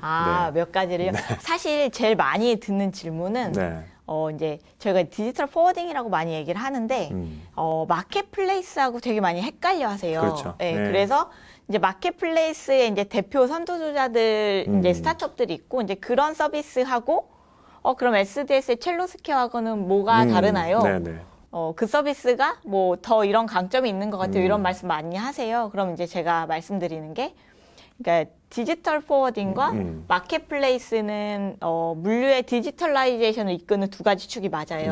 하지만 디지털 포워딩은 포워딩 서비스를 온라인으로 디지털로 제공하는 것. 그러니까 물류 회사들이 하는 거고 하지만 이제 마켓플레이스는 결국에는 베스트 매치를 목적으로 하기 때문에 화주들, 좋은 실행사를 찾는 화주와 좋은 짐을 찾는 실행사가 와서 정보를 편하게 공유하시고 매칭하실 수 있는 그런 목적의 플랫폼이다. 그래서 두 개의 플랫폼 목적이 좀 다르다. 이제 그렇게 많이 말씀을 드려요. 제일 많이 물어보시는 부분. 좀 헷갈릴 수밖에 없는 부분인 것 같긴 합니다. 맞습니다. 기존에 이제 포워더들이 상당히 많잖아요. 맞습니다. 뭐 10,000개, 뭐 100,000개, 뭐 그 이상이 될 수도 있는데 그 포워더들이 제공하는 서비스를 어쨌든 디지털로 서비스한다라는 게 이제 핵심인 것 같고요. 오늘 이제 그 주제 발표 그 시청하시는 분들이 어떤 부분에 조금 그러니까 주목을 해서 보시면 도움이 되실까요? 일단 제가 오늘 자료는 이제 크게 3가지 챕터로 구성을 했는데요. 첫 번째 챕터와 두 번째 챕터는 일반적인 디지털 포워딩은 무엇을 제공하는가 혹은 고객분들께서 무엇을 기대하시는가에 대한 내용을 집중을 했어요. 하지만 제가 오늘 마지막에다 넣은 거는 이제 많은 디지털 포워딩 업체들이 그 다음 서비스를 준비하고 있어요. 단지 포워딩이 아니라 그래서 디지털 포워딩 앞으로는 어떤 것까지 해줄 수 있을까? 이런 내용도 조금 포함이 돼서 그렇게 이제 제공하는 서비스 영역 같은 부분을 집중해서 보시면 좋을 것 같습니다. 네, 알겠습니다. 그러면 주목받는 시장 디지털 포워딩 주제 발표를 문신정 그룹장님으로부터 한번 들어보도록 하겠습니다. 시작해 주시죠. 네, 제가 주목받는 시장 디지털 포워딩이라는 주제로 발표 시작하도록 하겠습니다. 아젠다는 3가지, 앞에서 말씀드린 데 3가지로 준비됐고요. 첫 번째는 디지털 포워딩 오버뷰, 그리고 두 번째는 이제 디지털 서비스, 그러니까 디지털이 조금 더 집중을 했고요. 세 번째는 이제 비욘드 포워딩이라고 해서 포워딩 영역을 넘어서는 어떤 부분을 디지털 포워딩 해줄 수 있을까라는 주제로 이제 뽑아봤습니다. 먼저 챕터 1 시작하도록 하겠습니다. 제가 이제 디지털 포워딩 뭐 SDS뿐 아니라 이제 많은 스타트업뿐 아니라 이제 뭐 해외에서도 막 그 유니콘 기업들이 많이 나타나고 있습니다. 이랬을 때 이제 많은 분들이 왜 디지털 포워딩이 그렇게 중요해? 그냥 포워딩도 나는 만족스러운데? 혹은 그냥 포워딩도 뭐 작년에 사실 매출도 엄청 컸고 수익률도 굉장히 좋았죠. 왜 굳이 디지털 포워딩을 해야 되나? 이런 이제 질문들이 많이 있습니다. 근데 거기에 답변하기 위해서 제가 이제 이 장표를 일단 준비했는데요. 이제 왼쪽, 오른쪽 둘 다 왜 디지털 포워딩에 우리가 집중해야 되는지가 나와 있습니다. 왼쪽은 그 ADL이라는 글로벌 컨설팅 펌에서 발간한 레포트에 있는 내용인데요. 지금 보시면은 이제 가운데 그래프가 지금 현재 물류 산업의 약간 현재 모습이 가운데라고 보시면 됩니다. 이 가운데는 2020년을 스냅샷으로 찍어놨고요. 보시게 되면 그 25%가 지금 서비스 프로바이더입니다. 그러니까 포워더들이 지금 전체 물류 마켓의 프라핏 이익의 25%를 이제 포워더들이 가져가고 있다라고 보시면 돼요. 이 레포트에서는 두 가지 시나리오를 전망합니다. 2030년의 모습인데요. 왼쪽으로 가면 1안은 이제 에셋 도미넌트. 그러니까 에셋을 가진 그런 물류 회사들이 지금 보시면 프라핏의 90에서 93%까지 가져가는 형태입니다. 포워더들이 가져가는 프로핏은 굉장히 줄어들고요. 맨 밑에 그 진한 파란색이 그 플랫폼을 가지고 물류 사업을 하는 회사들입니다. 그들의 프라핏은 조금 증가하는 형태가 시나리오 1, 오른쪽은 시나리오 2인데요. 보시면 에셋 도미넌트들을 가져가는 그 프라핏은 비슷합니다. 70에서 90%지만 밑에 보시면 극단적으로 포워더들이 가져가는 프라핏이 1% 미만. 대신에 그 대부분을 플랫폼 베이스드 컴퍼니들이 가져간다라고 이렇게 전망을 하고 있습니다. 이렇게 봤을 때, 그러면 플랫폼 디지털 포워딩으로 가는 건 사실 반반의 게임이겠네? 1안으로 갈 수도 있고, 2안으로 갈 수도 있고, 2안으로 간다면 플랫폼이 답이겠지만, 이렇게 생각하실 수 있는데요. 사실 생각해 보시면 지금 머스크 같은 경우, 에셋 도미넌트 플레이어인데, 머스크도 트윌이나 뭐 플로우 같은 머스크 플랫폼을 론칭을 하고 있습니다. 결국은 왼쪽은 에셋을 가진 플레이어들이 플랫폼을 강화해서 마켓을 많이 먹는 시나리오가 1안.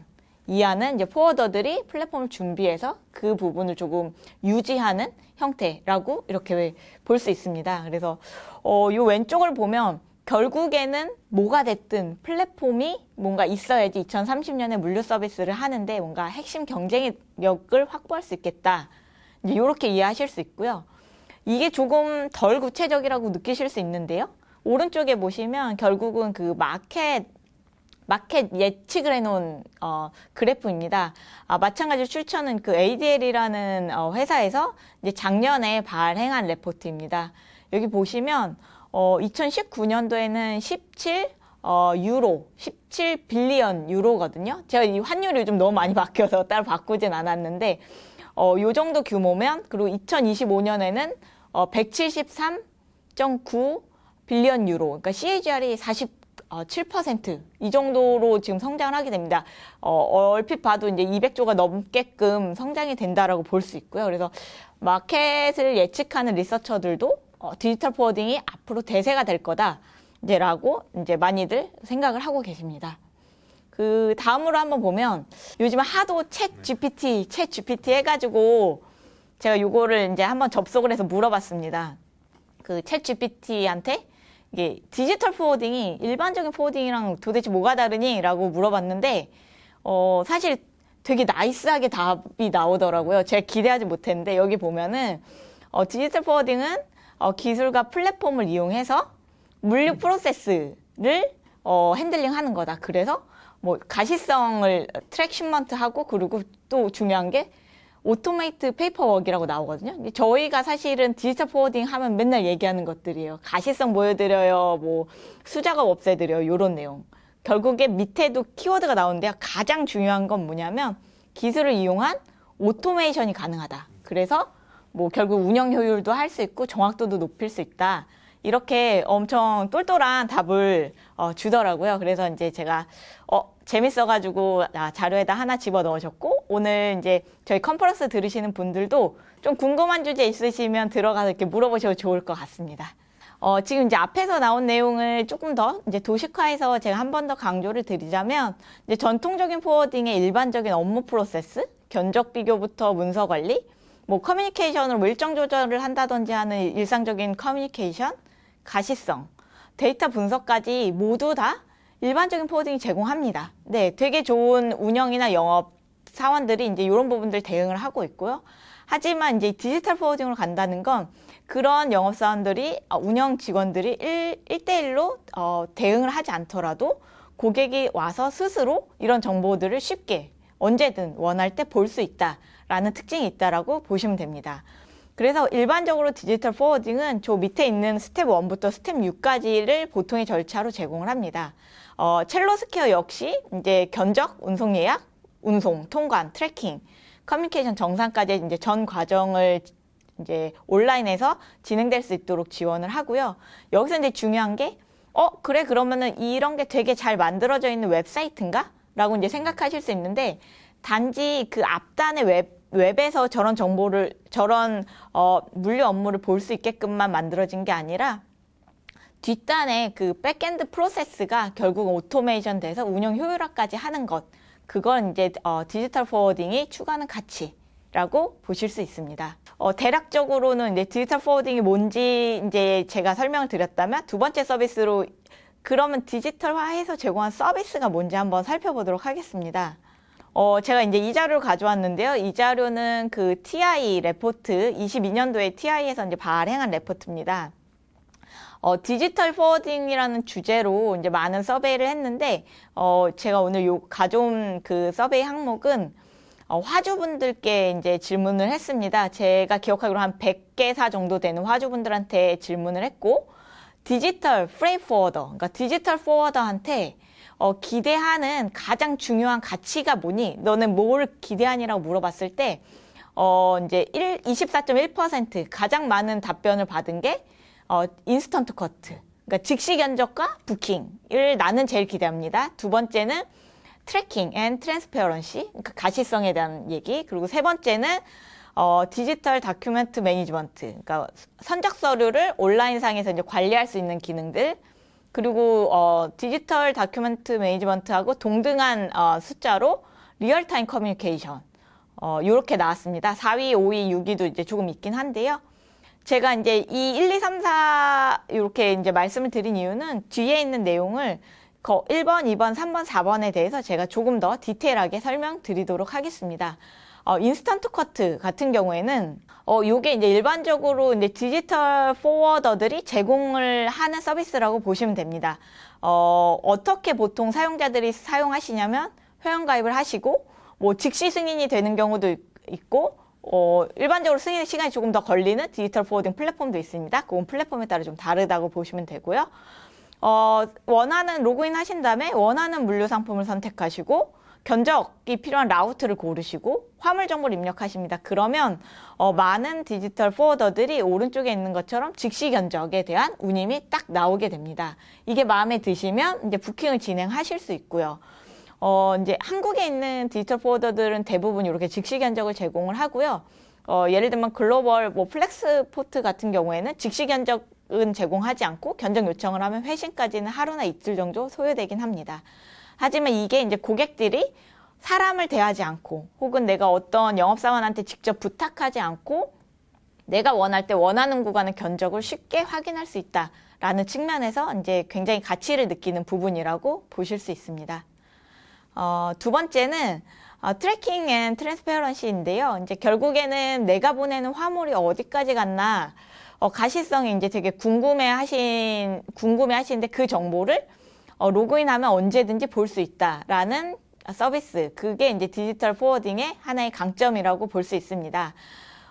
두 가지 측면에서 이제 제가 뭐 트래킹이 디지털 포워딩은 엄청 잘 돼요라고 말씀드리면 보통 이제 두 가지 질문을 받아요. 첫 번째는 보통 저런 가시성은 뭐 선사 웹사이트에 들어가면 볼 수 있지 않아요? 라고 이제 저한테 물어보시는데 맞아요. 하지만 보통 이제 어떤 회사가 화물을 보낼 때 선사를 하나 쓰지 않으시잖아요. 뭐 5개를 쓰시기도 하고 10개 쓰시기도 하는데 그럴 경우에 가시성을 확인하기 위해서 10개 사이트에 다 들어가서 이제 조회를 하시는 번거로움이 있겠지만 디지털 포워딩을 쓰시면 이렇게 한 번에 보실 수 있는 장점이 있습니다. 또는 이렇게 말씀하시는 경우도 있어요. 가시성은 뭐 물류에서 항상 화두였고 그래서 이제 저는 뭐 저 정도 서비스는 기존 포워더한테도 받고 있는데요 라고 말씀하시는 고객분들이 가끔 계세요. 약간 대형 고객분들, 화물 많이 있으신 분들. 근데 이제 디지털 포워딩의 장점은 그런 기존의 실시간 가시성을 볼 수 있는 게, 예를 들면은 물동이 굉장히 많은 고객들한테만 제공되던 서비스였다면, 이제 디지털 포워딩으로 가면 화물 뭐 2달에 한 컨테이너 보내시는 분들, 혹은 LCL로 2달에 하나씩 보내시는 분들도 로그인하셔서 다 볼 수 있습니다. 기존에는 물동이 많은 분들만 이제 제공받던 서비스를 물동에 상관없이 보실 수 있는 서비스에 대한 접근의 폭이 확 넓어졌다. 이렇게 보시면 될 것 같습니다. 세 번째는 아까 그 3위로 나왔었던 건데요. 디지털 다큐멘테이션 매니지먼트입니다. 보시면 사실은 뭐 제가 일반적인 포워딩 활용시라고 썼지만, 포워딩을 활용을 하든 포워더를 활용을 하든 선사랑 다이렉트를 하던 그 물류 담당자 PC 가보면 저 왼쪽에 있는 모습이랑 비슷해요.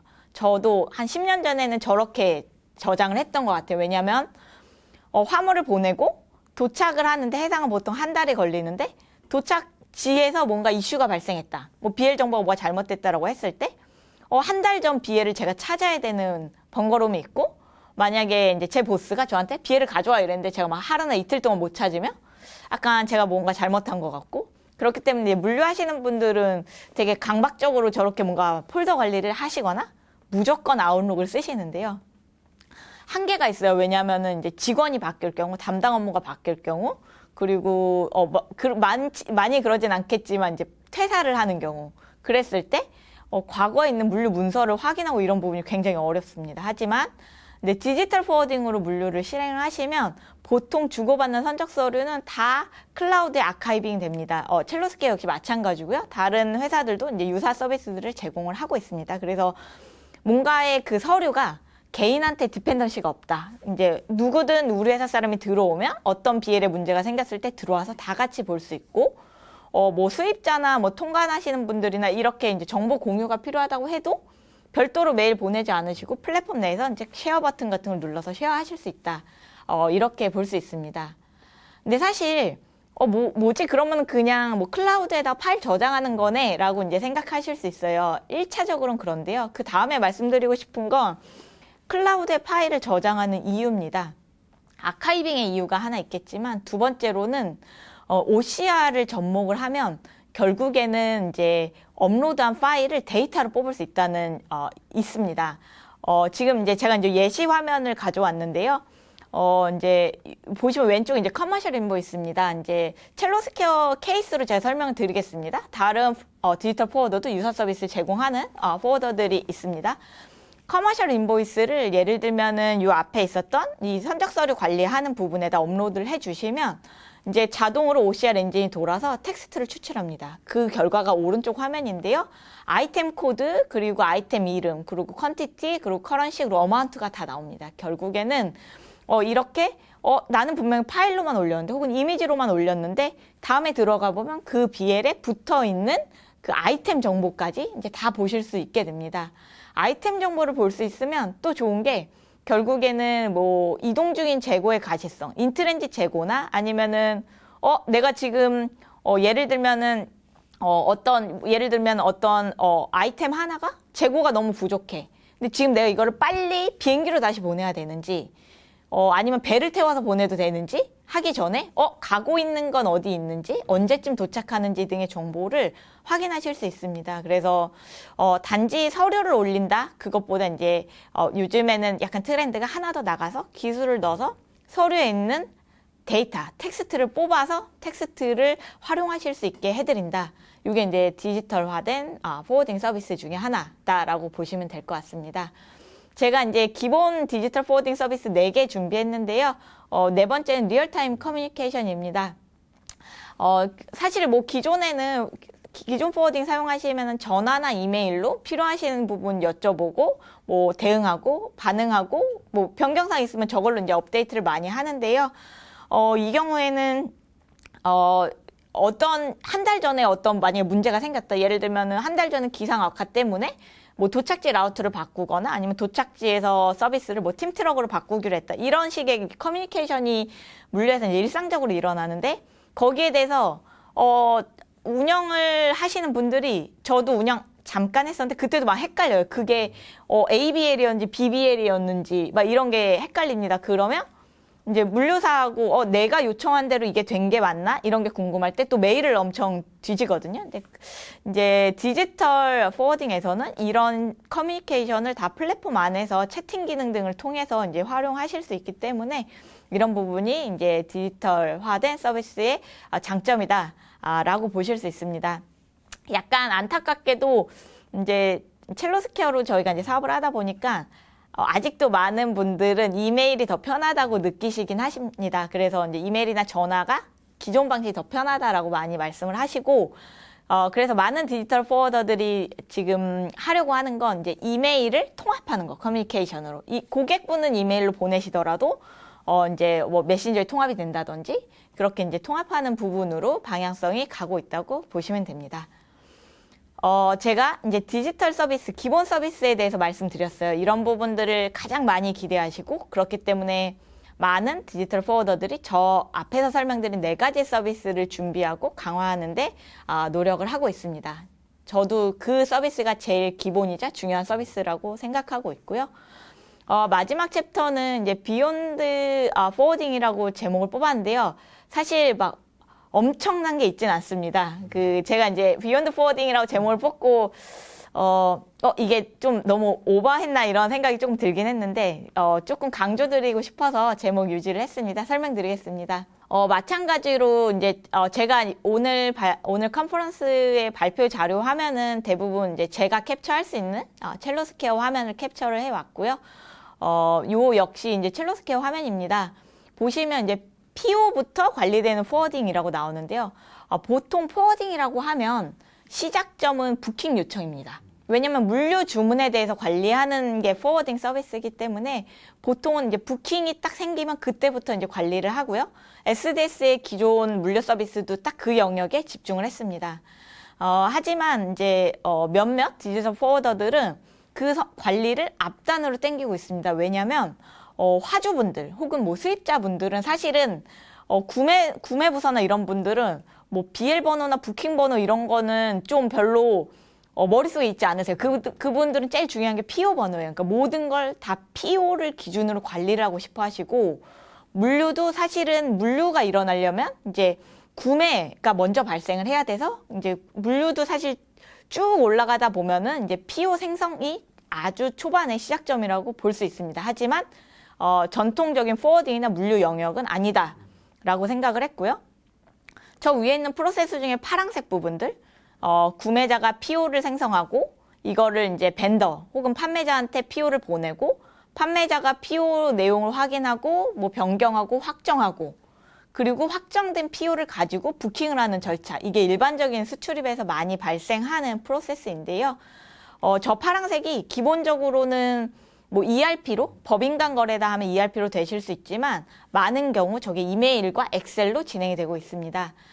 저희 이제 디지털 포워딩에서 가고자 하는 방향 중에 하나는 저 과정도 디지털 포워딩에서 하실 수 있게, 이메일과 엑셀로 하던 거를 플랫폼을 못할 이유가 없기 때문에 서로 이제 PO를 생성하고 주고 리뷰하고 변경하고 확정하고 딱 확정된 순간 그 PO를 가지고 부킹을 진행하실 수 있게, 그러면 나중에는 이제 구매 관리자분들도 내가 굳이 이거에 대한 부킹 번호나 뭐 BL 번호를 찾지 않으셔도 내 PO 이거 어떻게 됐지? 라고 누르면 PO에 딸려 있는 부킹과 컨테이너 정보들이 이제 보일 수 있는 그런 기능들을 준비하고 있습니다. 그래서 어떻게 보면은 좁은 임무의 포워딩보다는 좀 넓은 범위. 요거 제가 이제 저희 이제 이 기능이 이제 1월에 나왔는데 제가 요거 설명드리면 약간 두 가지 반응이에요. 그러니까 저런 페인 포인트가 있으셨던 분들은 되게 좋아하시고요. 써보고 싶어요. 막 이러시는 분들 있고, 또 다른 분들은 저거는 물류회사가 할 영역이 아닌데요. 라고 이제 말씀하시는 부분들 있으세요. 아직까지 이제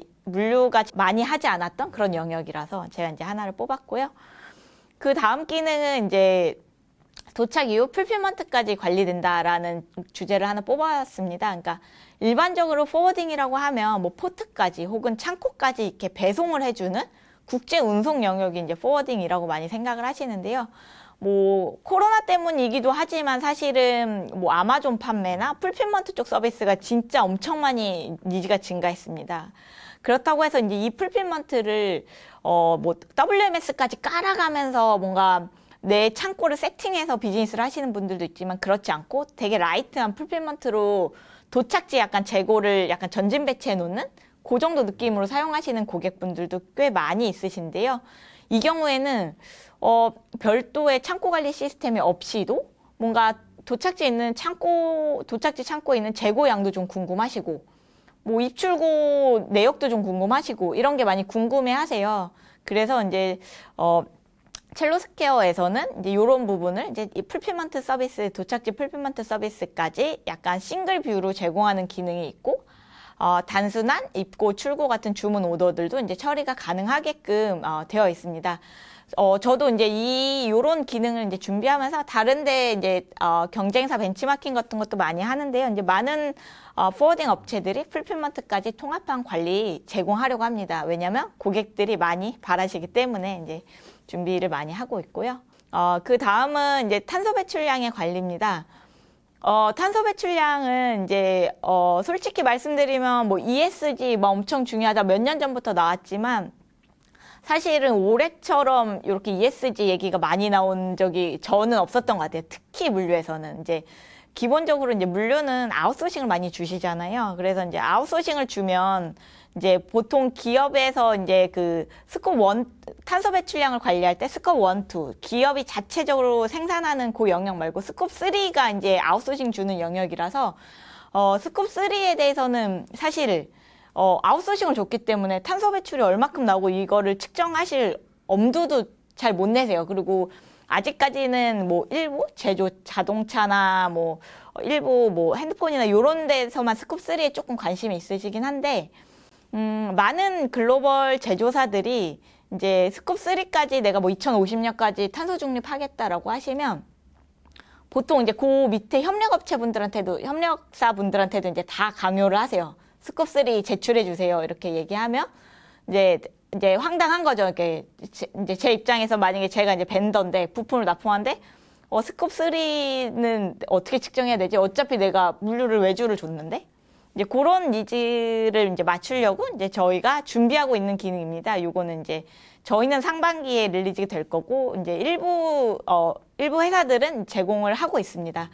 지금 보시면 이제 하려는 이제 컨셉은 왼쪽에 보시는 것처럼 이제 견적을 하는 시점에 이 운송수단을 이용해서 출발지와 도착지까지 갔을 때 예상되는 탄소 배출량이 얼마예요? 그리고 오른쪽에는 뭐 매달 탄소 배출이 어느 정도 됩니다. 이렇게 이제 보여드릴 수 있는 이런 기능이 이제 들어간다고 보시면 돼요.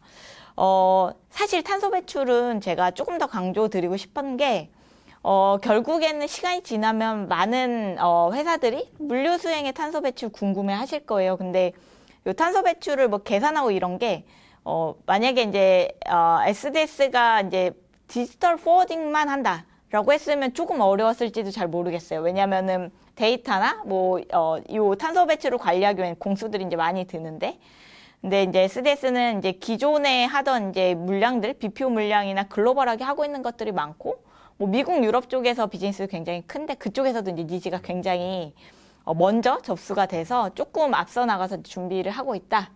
이렇게 봐주시면 좋을 것 같습니다. 혹시 관심 있으신 분들은 저희가 지금 요 기능이 한 2분기 정도, 1분기, 2분기에 이제 릴리즈 될 거니까 문의 주시면 또 관련된 추가 말씀 드리도록 하겠습니다. 제가 이제 마지막으로 요걸 뽑았는데요. 어떻게 보면 이게 저는 가장 중요한 디지털 포워딩 밸류가 아닐까 싶습니다.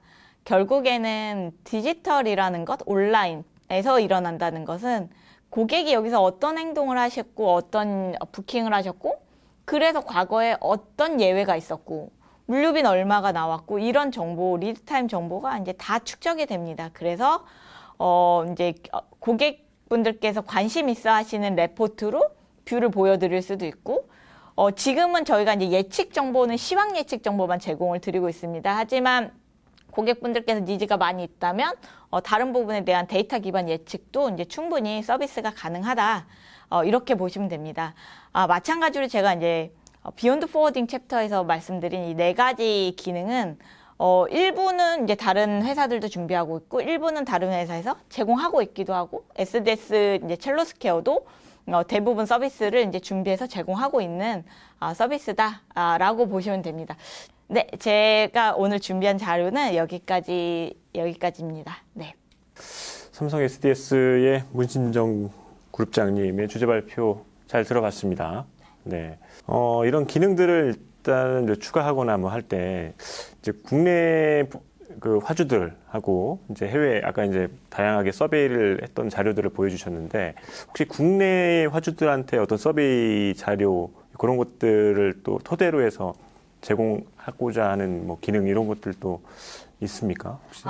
네, 저희가 이제 작년에도 국내 분들 대상으로 이제 서베이를 했고요. 그때는 이제 첼로스케어라는 이름으로 하진 않았습니다. 네네. 그냥 아마 답변하신 분들은 어느 회사에서 했는지 모르실 거예요. 그러니까 디지털 포워딩 서비스에 어떤 기능이 있으면 좋겠습니까? 라는 여러 주제로 여쭤봤는데요. 네. 우리나라 그 답변 결과로는 가장 원하시는 게 일단은 가시성이셨어요. 그러니까 뭐 나머지 뭐 분석 레포트 이런 거는 어떻게 보면은 지금 당장 필요로 그렇죠, 하시기보다는 그러니까 나는 가시성, 실시간 가시성, 제대로 된 가시성이 제일 원한다라는 분들이 이제 제일 많았던 것 같습니다. 네. 예, 그리고 뭐 시청하시는 분들 중에 아직도 뭐 갸우뚱 하시는 분들도 계실 거고, 이거 한번 써볼까라고 나름 이제 생각하시는 분들도 계실 텐데 이분들한테 한번 날려주셔야죠. 네.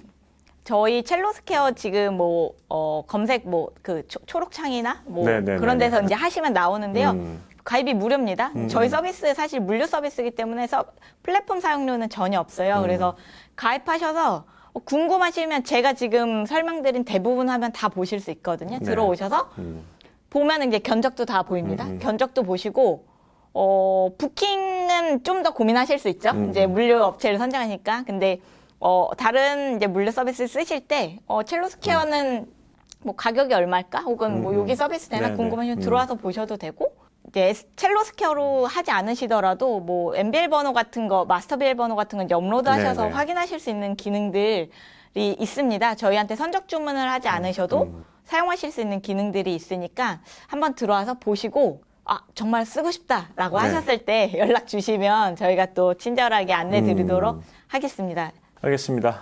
예, 다시 주목하는 디지털 포워딩 주제 발표 여기까지 들어봤습니다. 삼성 SDS의 문신정 그룹장님 발표였습니다. 감사합니다. 네, 감사합니다. 여러분들은 지금 2023 스마트 물류 대전망 온라인 컨퍼런스를 시청하고 계십니다. 예, 그러면 키노트 트랙 세 번째 주제 발표 이어가 보도록 하겠습니다. 모비어스 앤 밸류체인의 김선우 상무님 모시고 성공적 물류 로봇 도입을 위한 실체적 징검다리 방안이라는 주제를 가지고 한번 말씀 나눠보도록 하겠습니다. 예, 김선우 상무님 모셨습니다. 안녕하십니까? 안녕하세요. 네, 반갑습니다.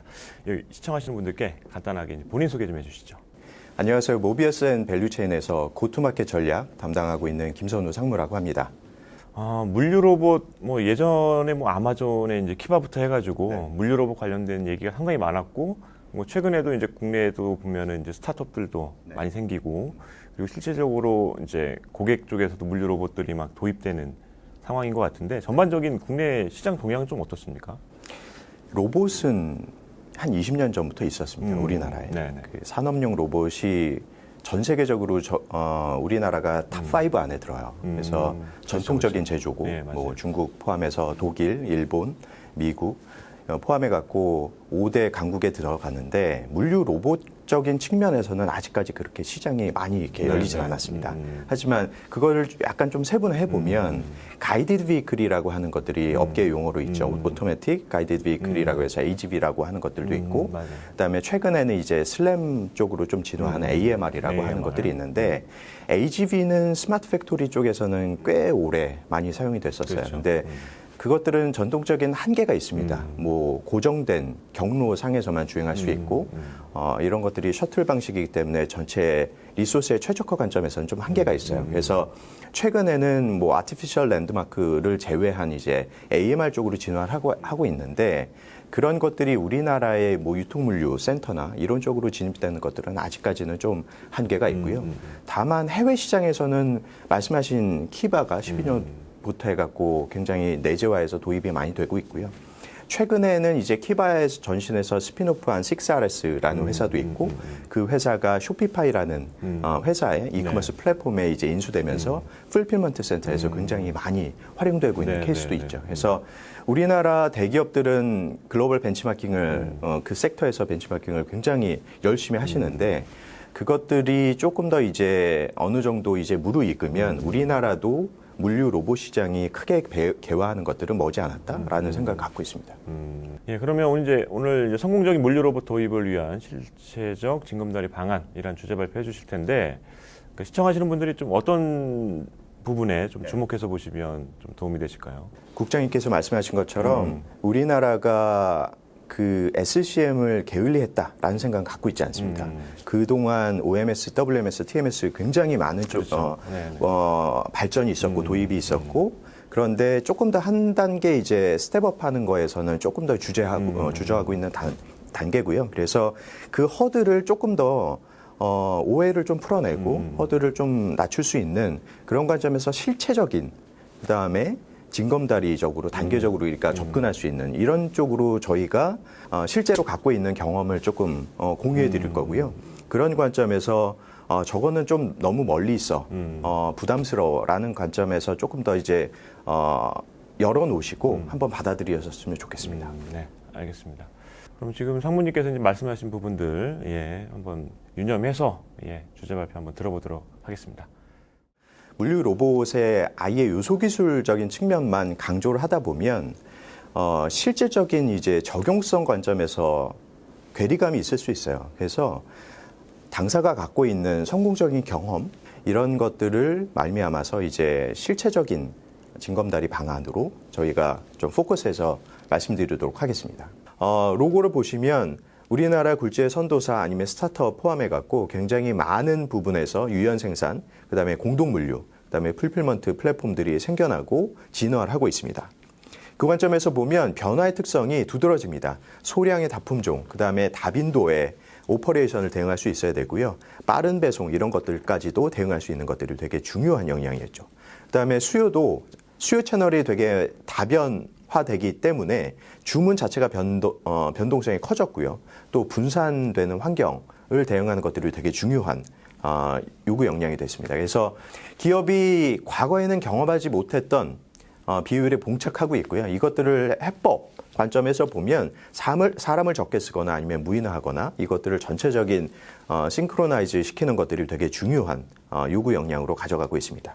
팩트 관점에서 보면 주문의 편차가 지속적으로 증가하고 있어요. 이것들은 뭐 최소나 아니면 평균의 증가 요인은 물류의 영향도는 그렇게 크지 않을 수 있어요. 왜냐하면 그것들을 대응할 수 있는 캐파를 우리는 감안해서 어느 정도 센터를 실제 증축하기도 하고요. 이것들을 뭐 임대나 이런 식으로 할 수 있는 대응할 수 있는 충분한 시간이 있죠. 근데 순간적으로 치는 피크에 대한 것들을 어느 정도로 우리가 감내하면서 실제 주문 충족을 할 수 있느냐 관점에서 보면 거기에서 굉장한 비효율의 코스적인 효과, 그 다음에 고객 서비스 대응 측면에서의 그 비효율 이런 것들이 영향을 미치고 있습니다. 모비어스 밸류체인이 많은 고객들을 우리가 서비스하고 있습니다. 그래서 선도 소비재 기업의 대표이사나 아니면 3PL 사업부 중역, 아니면 스마트 팩토리의 공장 운영 중역들을 많이 만나서 실질적인 목소리를 들어보면 몇 가지 VOC를 저희가 쿼트를 가져왔습니다. 지게차 사고가 꽤 빈번히 발생하고 있어요. 특정 센터에서 중대재해가 발생했는데 조업점지로 인해서 굉장히 어려움이 있었습니다. 출고가 안 되니까. 그래서 지속 운영 가능성에서 시장의 니즈가 굉장히 클 것 같고 우리 회사도 마찬가지지만 그러기 위해서는 안전에 대한 기술 수요가 되게 많을 거다라는 것들을 굉장히 강조해서 말씀하신 케이스가 있었습니다. 그리고 노란색 조에 있는 케이스를 한번 이제 공통적으로 보시면 어떤 회사를 지칭하진 않겠습니다. 그런데 수요가 많은 회사가 작업자 인력을 굉장히 많이 흡수하고 있다고 합니다. 그래서 정상적인 물류센터의 오퍼레이션이 불가한 상황에 이르렀고 수도권 외 지역까지만 조금만 넘어가게 되면 실제 공장을 돌려야 되는데 센터를 돌려야 되는데 유인 지게차 기사분을 구하기도 어려워서 실제 입고나 보관, 출고 이런 거에서 어려움을 겪고 있다고 그래요. 그래서 투자 비용 우리가 어느 정도의 캐펙스를 투자하게 되면 얼마가 회수할 수 있지 이런 관점에서 굉장히 많이 방점을 두고 있었는데도 불구하고 최근에는 투자 비용보다는 지속적인 운영 가능성 관점에서 조금 더 비중을 두고 있습니다. 그래서 사람보다는 무인화시키는 것들이 어떻게 가능할지 이런 관점에서 고민이 깊어졌다는 거죠. 가트너 서베이도 공통적인 얘기를 펼치고 있습니다. 우리나라에서의 이 온도뿐만이 아니라 해외 이제 구주 시장이나 미주 시장 이런 쪽은 노동력의 수급 제약이 물류 로봇을 개화시키는 핵심 동인이다. 라는 것들이 서베이 응답에서 굉장히 과반으로 이상으로 언급을 하고 있고요. 이런 것들을 보면 몇 가지 키워드죠. 안전, 산업 안전, 그다음에 인력 수급에 대한 거, 단위 생산성을 증대시키는 이런 노력들을 우리가 어떻게 경주해야 될 것이냐라는 관점에서 조금 중지를 모을 필요가 있다라는 생각을 갖고 있습니다. 이번 웨비나가 스마트 물류에 포커스하고 있어요. 근데 우리가 물류만 잘하면 효과적으로 생산성을 높이고 안전하게 무인화시키고 이렇게 하면 잘할 수 있느냐 관점에서 보면 조금 협의보다는 광의적으로 SCM, S&OP의 플래닝과 그다음에 로지스틱스, 익스큐션 관점에서 조금 더 동기화시키는 노력도 저는 필요하다고 화두를 던지고 싶어요. 그래서 이번 웨비나에서 물류의 생산성 향상, 안전, 그다음에 물류 로봇의 도입 이런 것들을 중점적으로 다루긴 하겠지만 조금 더 포괄적으로 보면 우리가 어떻게 공동 물류를 잘할 수 있지, 어떻게 통합의 시너지를 낼 수 있지, 또 수요의 프로파일을 어떻게 예측을 하고 확정하고 편중도를 줄일 수 있지 이런 노력들도 되게 필요하고요. 그래서 SCM 관점에서 신규 역량은 공동물류의 운영체계, 그 다음에 디맨드 센싱하는 관점에서도 조금 더 이제 발전하는 모습이 필요합니다.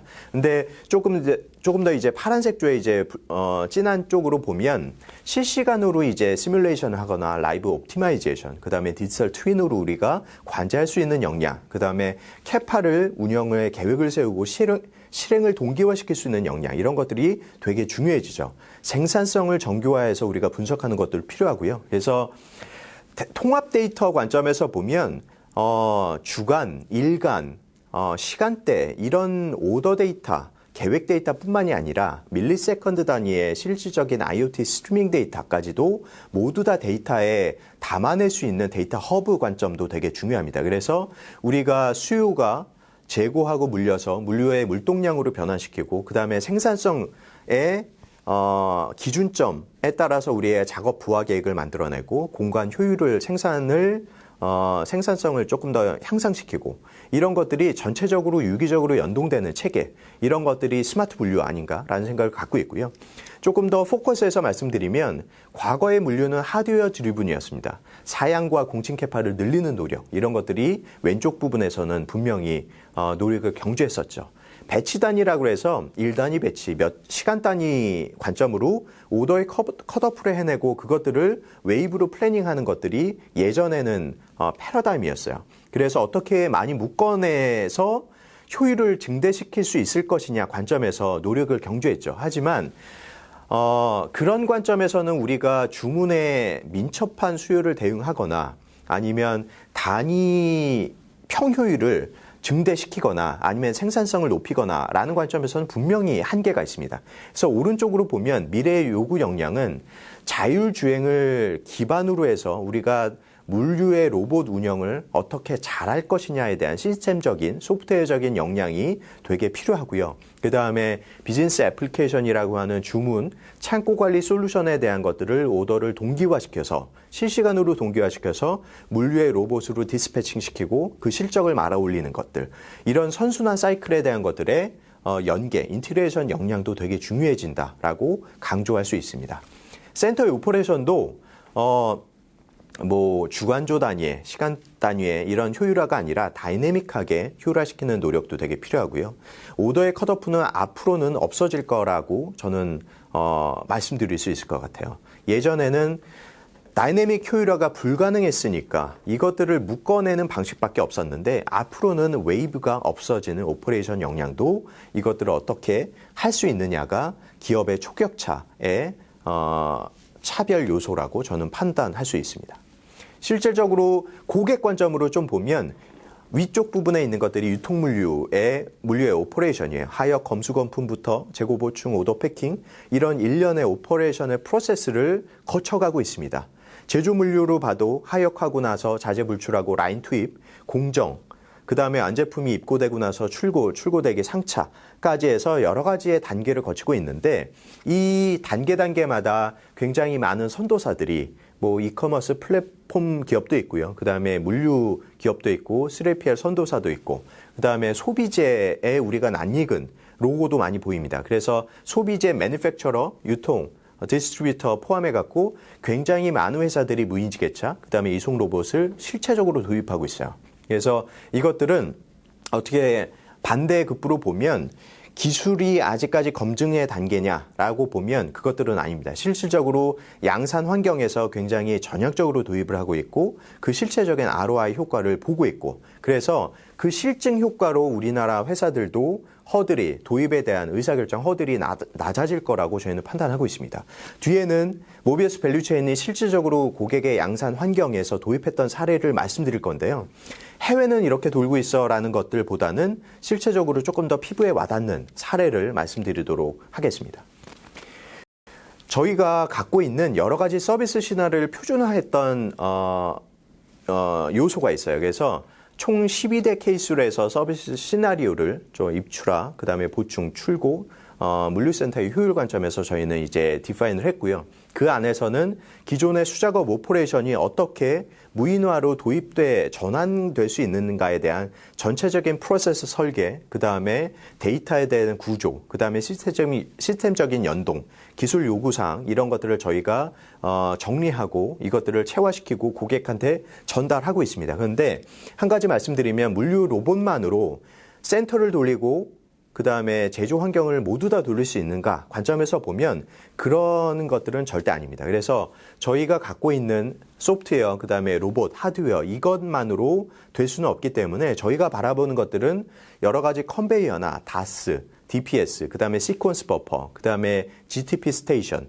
여러 가지 픽팩 스테이션 이런 것들을 어떻게 유기적으로 연동시키고 우리가 번들링 시킬 수 있을까라는 관점에서 저희는 솔루션을 찾고 있습니다. 저희가 갖고 있는 제품 구색을 좀 말씀드리면 물류의 오퍼레이션을 크게 보면 4가지의 대표적인 유형으로 구분할 수 있을 것 같아요. 왼쪽에 보면 평치라고 해서 플로우에서 실제적인 다단 작업을 하는 것들이 많이 활용되고 있습니다. 그래서 1단 작업도 있지만 2단, 3단 작업까지도 운영하는 것들이 실제적으로 많이 적용되고 있고요. 그리고 다단 렉, 뭐 4단, 5단, 실질적으로 뭐 VNA 같은 것들은 훨씬 더 고단 렉의 적치, 불출 작업도 있고요. 그다음에 사람하고 협동하는 로봇의 오퍼레이션도 있습니다. 이쪽에서 저쪽으로 고내 수평 이동만 작업을 지원하는 것들도 분명히 필요하죠.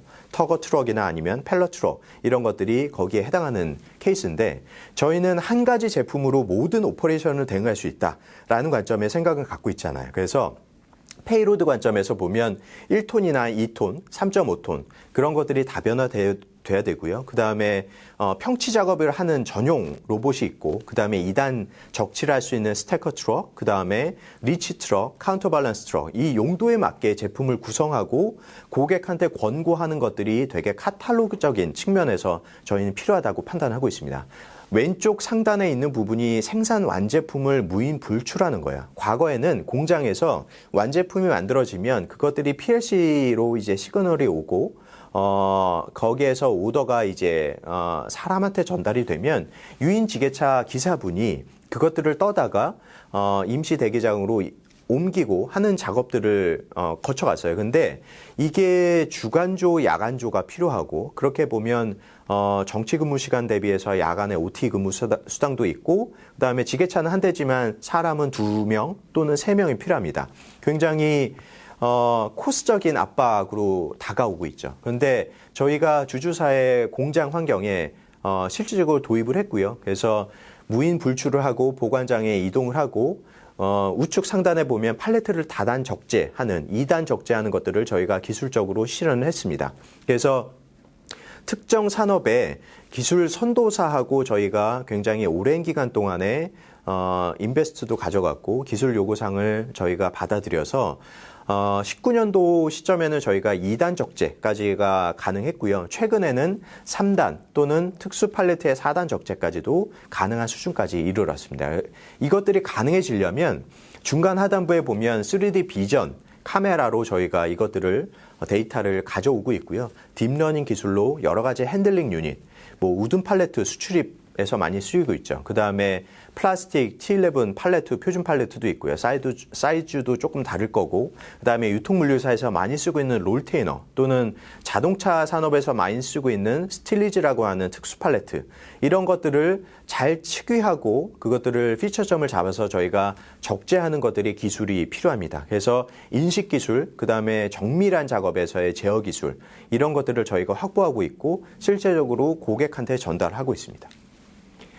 다른 유즈 케이스입니다. 그래서 제조 환경인데요. 원부자재 창고예요. 그래서 라인으로 투입되기 전에 자재 소유량이 시스템적으로 오면 생산관리 시스템에서 저희 통합관제 소프트웨어로 오더가 옵니다. 자재 불출 지시가 오면 그것들을 AMR, 무인지게차한테 디스패칭 오더를 내리죠. 그래서 왼쪽에 보면 원부자재 자동 불출 오퍼레이션이 가능하고요. 중간 부분에 보면 그 드럼통을 라인 공정으로 투입하는 컨베이어에다가 온보딩 시키는 것들이 라인 피딩 하는 것들이 저희가 가능해집니다. 우측에 보면 이것들은 제조가 만들어지고 나서 완제품 창고에 또는 유통물류 창고에서의 일어나는 오퍼레이션이에요. 그래서 구조물이 있는 팔레트 렉에 물건을 넣었다가 출고시키는 오퍼레이션도 분명히 있는데 회전율이 빠르다라고 하면 평치에서 다단 적재하는 것들도 분명히 필요합니다. 굉장히 많은 비중으로 물류센터에서의 면적을 점유하고 있죠. 그래서 평치에 비전 기술로 2단, 3단 적재하는 것들, 그 출고 작업하는 것들이 저희가 실질적으로 실증을 했고 이것들이 많이 유통물류센터에서 또는 입고장, 출고장, 자재물류센터에서 쓸 수 있다라고 저희는 판단하고 있습니다. 다른 측면으로 보면 무인지게차가 아니라 무인 이송 로봇의 케이스예요. 그래서 다수의 통합 제어를 하거나 공정 간에 워크스테이션 간에 이동을 하거나 또는 이기종 설비, 매니플레이터, 비전 팔레타이저, 디팔레타이저 아니면 비전 품질 검품하는 그런 워크스테이션 이런 쪽하고 설비적인 프로토콜을 연동시키는 것들도 저희가 소프트웨어적으로 가능하죠. 그래서 MES하고 연동된 저희가 갖고 있는 통합 관제 소프트웨어가 여러 가지 수십 대의 로봇을 통합 제어하는 거죠. 그래서 트래픽 제어하는 것들, 교차점에서 어떻게 속도를 제어하는가, 누가 먼저 우선순위를 가져가는가, 어떻게 후순위 작업을 이어나갈 수 있는가라는 관점에서 보면 스케줄링, 트래픽, 디스패칭 엔진 이런 것들을 알고리즘을 가지고 저희가 수십 대의 로봇을 관제하고 있습니다. 그 다음에 퓨어 슬램 관점에서 구조물 없이도 바닥 환경에서 마그네틱, 칼라 가이드, QR코드 또는 리플렉터 없이도 저희가 퓨어 슬램으로 주행할 수 있는 것들의 요소 기술을 갖고 있고요.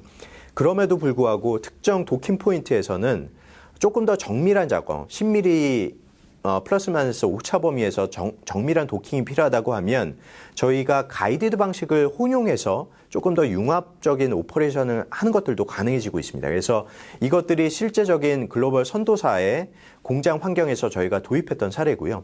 성공적으로 마쳤습니다. 그래서 언타임 딜리버리로 고객의 양산, 스케줄을 맞췄고 그 다음에 수십 대의 슬램 환경, 그 다음에 생산성도 맞춘 세 가지의 KPI를 맞췄던 굉장히 선도적인 성공적인 사례로 꼽히고 있습니다. 그래서 팔레트 사이즈가 달라도 또는 작업 중이어도 아니면 속도에 따라서도 가변 구간으로 저희가 안전 구간을 설정할 수 있거나 또는 후방에서 라이다나 초음파 센서 이런 것들을 융합시켜서 우리가 어떻게 음영 구간을 조금 더 해칭할 수 있는가라는 관점에서 저희가 조금 더 보고 있고요.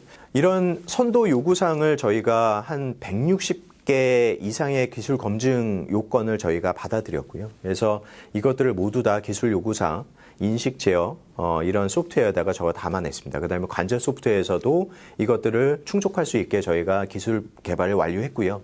그 다음에 유통물류센터에서도 여러 가지 통로가 좁거나 실제 사람하고 같이 운영을 해야 된다거나 아니면 여러 가지의 평치의 다당 적재 작업이 필요하다든가 이런 관점에서 요구사항을 저희가 받아들였고 이것들이 고객의 입을 빌려서 말씀드리면 이미 자율주행할 수 있는 하나의 단편적인 요소 기술을 갖고 있는 회사들은 많다라고 이미 리서치하고 알고 있습니다. 그래서 요소 기술 자체의 POC 관점은 이미 넘어섰다라고 그들도 판단하고 있고요.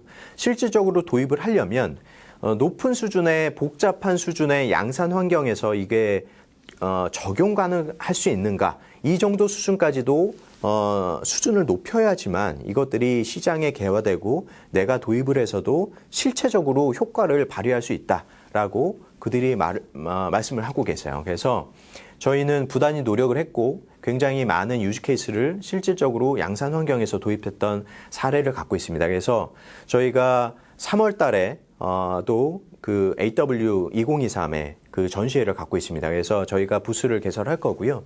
여기에 저희가 부스에 참관을 하시면 저희가 실질적으로 양산 환경에서 설계를 그 다음에 설치 구축까지 시운전까지 전체 풀사이클을 담당을 했던 엔지니어 그 다음에 기술 총괄 담당 임원이 항상 상주를 하고 있으니까 거기에서 여러 가지 노하우들을 공유하고 그 다음에 어떻게 도입하는 것들이 실체적인가 어떤 것들이 한계인가 이런 것들을 많이 의논할 수 있는 계기라고 저희는 판단할 수 있습니다. 지금은 여러 가지 로봇 회사들이 굉장히 많습니다. 입고를 잘하는 또는 보관 출고를 잘하는 여러 가지 무인지게차나 이송 로봇의 회사들이 있습니다. 또는 자동 설비 회사들도 있어요. ASRS나 컨베이어, 다스, DPS 이런 설비를 운용하는 회사들도 굉장히 많죠. 그런데 반대급부로 고객 관점에서 보면 굉장히 많은 새로운 설비 장비들이 많아지고 있으니까 마냥 좋지만은 않습니다. 왜냐하면 그 회사들의 로봇을 도입하고 소프트웨어를 우리가 포팅을 하게 되면 사일로한 인티그레이션이 필연적일 수밖에 없는 거예요. 특정 로봇 벤더는 고정 구간밖에 움직일 수가 없고 단독 작업만 가능하고 그래서 내가 입고장에는 10대를 도입하고 보관장에는 또 10대를 도입하고 출고장에 20대를 도입한다라는 관점에서 보면 총 40대를 도입했지만 이것들의 리소스를 공유하거나 전체적인 최적화를 이루기에는 되게 어려움을 겪고 있다는 거죠. 그래서 실질적으로 고객이 도입해서 편하게 리스크 없이 도입을 해서 효과를 잘 내려고 하면 복합 구간에서 또는 연동 작업의 전환도 유연하게 가능해야 된다. 내 로봇을 연동시키는 것들은 반드시 필수지만 이기종의 설비 장비를 연동시키는 노력도 소프트웨어적으로 되게 필수적으로 필요하다라는 관점으로 저희가 사업을 시작하면서부터 4년여간 저희가 기술 개발에 항상 원칙으로 갖고 있습니다. 그래서 엔드-투-엔드 비저빌리티나 워크플로우에 대한 연동성, 그 다음에 인티그레이션 이런 관점에서 저희가 또는 이후에 메인터넌스 관점에서 조금 더 효과적으로 가져갈 수 있게 저희가 시스템을 갖춰가고 있고요. 그 관점에서 보면 매뉴팩처링의 도메인에서 저희가 여러 가지의 토폴로지나 아니면 퓨어 슬랭 관점에서의 맵을 만들고 맵을 어노테이트 시키고 경로를 만들어내고 오더를 만들고 그것들을 디지털 트윈으로 엔드-투-엔드 비저빌리티로 우리가 어떻게 관제할 수 있는가라는 관점에서도 실질적으로 고객한테 딜리버리했던 케이스를 갖고 있습니다. 성공적으로 도입을 했고요. 유통물류 환경은 조금 달라요. 대시보드 관점에서 실제 오더를 받아왔으면 어떻게 오더가 균등 분할이 됐는지라는 관점에서 우리가 인식하는 것들이 필요하고요. 오더를 아까 예를 들었듯이 총 40대의 로봇을 도입했다고 하면 어느 로봇에 배정이 됐고 어디에서 유틸라이제이션이 많이 남고 어디는 부족한가라는 관점에서 우리가 대시보드를 모니터링하는 게 필요하죠. 그러고 나서는 AMR의 오더를 생성시키고 디스패칭시키고 이런 것들이 일련적으로 자동화시키는 것들이 필요합니다. 산업 안전을 초반에 트렌드 관점에서 말씀드리면서 제가 강조했었는데 산업 안전을 하기 위해서는 이 관점이 필요합니다. 로봇만으로 모든 공장 환경, 물류센터를 돌릴 수 있다라는 것들은 어불성설이죠. 한 10년 후에는 가능할 수 있습니다. 하지만 아직까지는 사람이 필요하죠. 유인지게차도 필요하고 수작업하는 사람도 필요합니다. 그래서 사람이 또는 유인지게차가 또는 무인지게차하고 무인 이송 로봇이 어떻게 안전한 환경에서 음영구역 없이 이것들이 오퍼레이션 할 수 있는가라는 관점에서 보면 모든 이동체와 사람에게 IoT 스트리밍을 할 수 있는 것들을 저희는 기준으로 삼고 있습니다. 그래서 RTLS 솔루션을 기반으로 해서 저희가 모든 전체적인 비저빌리티, 안전관제하는 대시보드에 사람이 어디에 있는지, 그 다음에 유인지게차가 어떻게 움직이고 있는지, 속도는 어떤지, 그 다음에 무인지게차가 교차로에서 어떻게 운영해야 되는지 관점에서 저희가 데이터를 수집하고 그것들을 관제 소프트웨어에다 또는 WMS에다가 저희가 피딩해주는 이런 관점에서의 세이프티 모니터링, 관제 애플리케이션을 갖추고 있습니다. 세 번째는 현실적인 제약을 식별하는 거예요. 단계적으로 접근하는 것들도 아직까지는 필요합니다. 왜냐하면 저희가 많은 고객사, 주주사 포함해서 대외 고객사에게 도입했던 경험을 말미암아서 저희가 판단을 해보면 전체적인 산업에 대한 것들을 가져가고 물류의 오퍼레이션 유형을 매트릭스로 구분해 보면 공통적인 산업 무관하게 오퍼레이션의 유사성으로 AMR을 적용 가능한 부분도 굉장히 많이 발견할 수 있습니다. 또는 산업 특화지만 적용성은 조금 더 프로세스를 변화시키거나 아니면 데이터적인 오퍼레이션 레이아웃을 변동시키거나 하면 극복할 수 있는 것들도 우리가 발견할 수 있어요. 하지만 이 영역은 하드 컨스트레인트가 있고 산업의 특화 요소다라고 하면 그것들은 조금 더 비껴나서 저희가 유인 작업자와 유인 지게차하고 연동하는 것들을 어떻게 또는 이기용 설비 장비하고 어떻게 연동시킬 것인가에 대한 노력을 경주하면 극복할 수 있게 되는 거죠.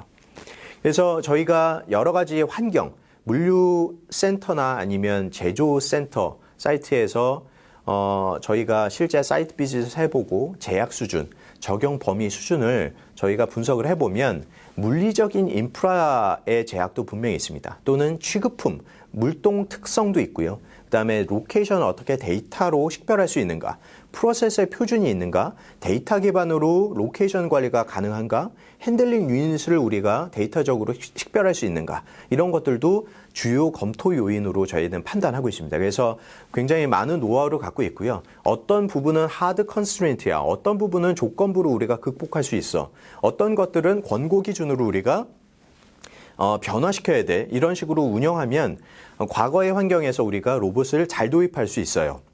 라는 관점에서 저희가 판단하는 것들이 필요하다는 거죠. 그래서 저희가 실질적으로 공장이나 물류센터를 갈 때는 사이트 비지 조사 템플릿으로 여러 가지를 데이터적인 아니면 정성적인 측면에서 저희가 도입 니즈, 그 다음에 요소에 대한 환경 이런 것들을 식별하는 것들을 체계화시켰고요. 우리나라가 글로벌 탑티어에 못지않게 이런 로보틱스를 많이 도입하고 그것들의 실질적인 효과를 증명할 수 있는 회사가 되는 그런 바람을 갖고 있습니다. 모비어스 밸류체인 김선호 상무님 주제 발표 듣고 왔습니다. 예. 마지막으로 좀 이제 강조하고 싶으신 이제 포인트 혹은 이제 좀 약간 덧붙이고 싶으신 말씀 있으면 하시고 마무리 짓도록 하겠습니다. 네. 좀 아쉬운 부분을 말씀드리면 네. 저희가 컨설팅을 하고 대기업, 그룹사의 대기업 분들 또는 이제 SMB 회사들을 굉장히 고객분들을 많이 만나고 있어요. 근데 최근에 디지털 화두 때문에 IoT, 엣지 컴퓨팅, 여러 가지 디지털 트윈, 로보틱스 이런 것들에 환상을 좀 갖고 계세요. 도입하면 좋겠다라고 하는데 어떻게 해야 되는지는 잘 모르시는 거죠. 그래서 그렇죠. 저희가 많이 시장에서 조금 더 이제 고객하고 소통을 하고 실제적인 유즈 케이스, 거기에서 레슨스 런들을 조금 더 공유하고 고객하고 소통을 한다고 하면 고객이 막연한 환상이나 아니면 거부감 이런 허들을 의사결정의 허들을 조금 더 경감시킬 수 있지 않나라는 생각을 갖고 있고요. 우리나라가 제조의 스마트 팩토리 이런 건 강국이라고 얘기는 하고 있는데 어떻게 보면 AMR 로보틱스로 진화되는 시점 또는 유통물류에서의 로봇을 받아들이는 시점은 굉장히 약간은 폐쇄적이고 조금 더 전향적으로 시도를 경주하고 있지 못해요. 그래서 우리나라 회사들이 좀 발전했으면 좋겠습니다. 저희 회사가 성장하는 것도 포함해서 저희 회사가 성장을 하려면 고객이 성장해야 되는 것들이 연동이 돼야 되는 거고요. 그래서 그런 관점에서의 노하우를 이런 웨비나를 통해서 또는 이제 박람회를 통해서 저희하고 좀 소통할 수 있는 기회를 많이 가질 수 있으면 좋겠고요. 저희가 콜드콜도 좋고 저희하고 같이 교감할 수 있는 자리를 조금 더 많이 만들도록 노력하도록 하겠습니다. 네. 오늘 이제 웨비나 컨퍼런스 이제 시청하시는 분들 중에 직접적으로 이제 상무님 뵙고 이제 말씀 나누고 싶으신 분들도 분명히 계실 거예요. 네네. 이런 분들은 그러니까 SFAW, AW 이제 모비어스 밸류체인이 네. 참여를 합니다. 네. 예, 현장에 오셔서 3월 8일부터 10일이죠. 맞습니다. 현장에 계속 계시죠. 네, 그럼요. 현장에 오셔서 직접 오늘 이제 발표하신 내용들, 궁금하신 것들 이제 궁금증 해소 네. 예, 가능할 걸로 보여지고요. 3월 8일부터 10일까지 저희가 SFAW 전시회를 진행을 하니까요. 그때 오셔서 상담하셔도 충분히 예, 소통 가능하실 걸로 봅니다. 네, 모비어스 밸류체인의 김선우 상무님 오늘 발표 감사합니다. 감사합니다. 네, 지금까지 2023 스마트 물류 대전망 온라인 컨퍼런스 1일차 키노트 트랙 함께 하셨습니다. 예, 끝까지 시청해 주셔서 감사드리고요. 다양한 질문 그리고 설문에도 적극적으로 참여해 주셔서 감사의 말씀 다시 한번 드리도록 하겠습니다. 저는 잠시 후에 오후 13시 30분부터 시작되는 1일차 스마트 물류 트랙에서 또 다른 이제 세 분의 전문가분들과 함께 오도록 하겠습니다. 오토스토어 시스템 그리고 지브라 테크놀로지스 코리아 셀러노트에서 예, 전문가분들이 준비를 하고 계십니다. 점심 식사 맛있게 드시고요. 예, 저는 잠시 후에 다시 찾아뵙겠습니다.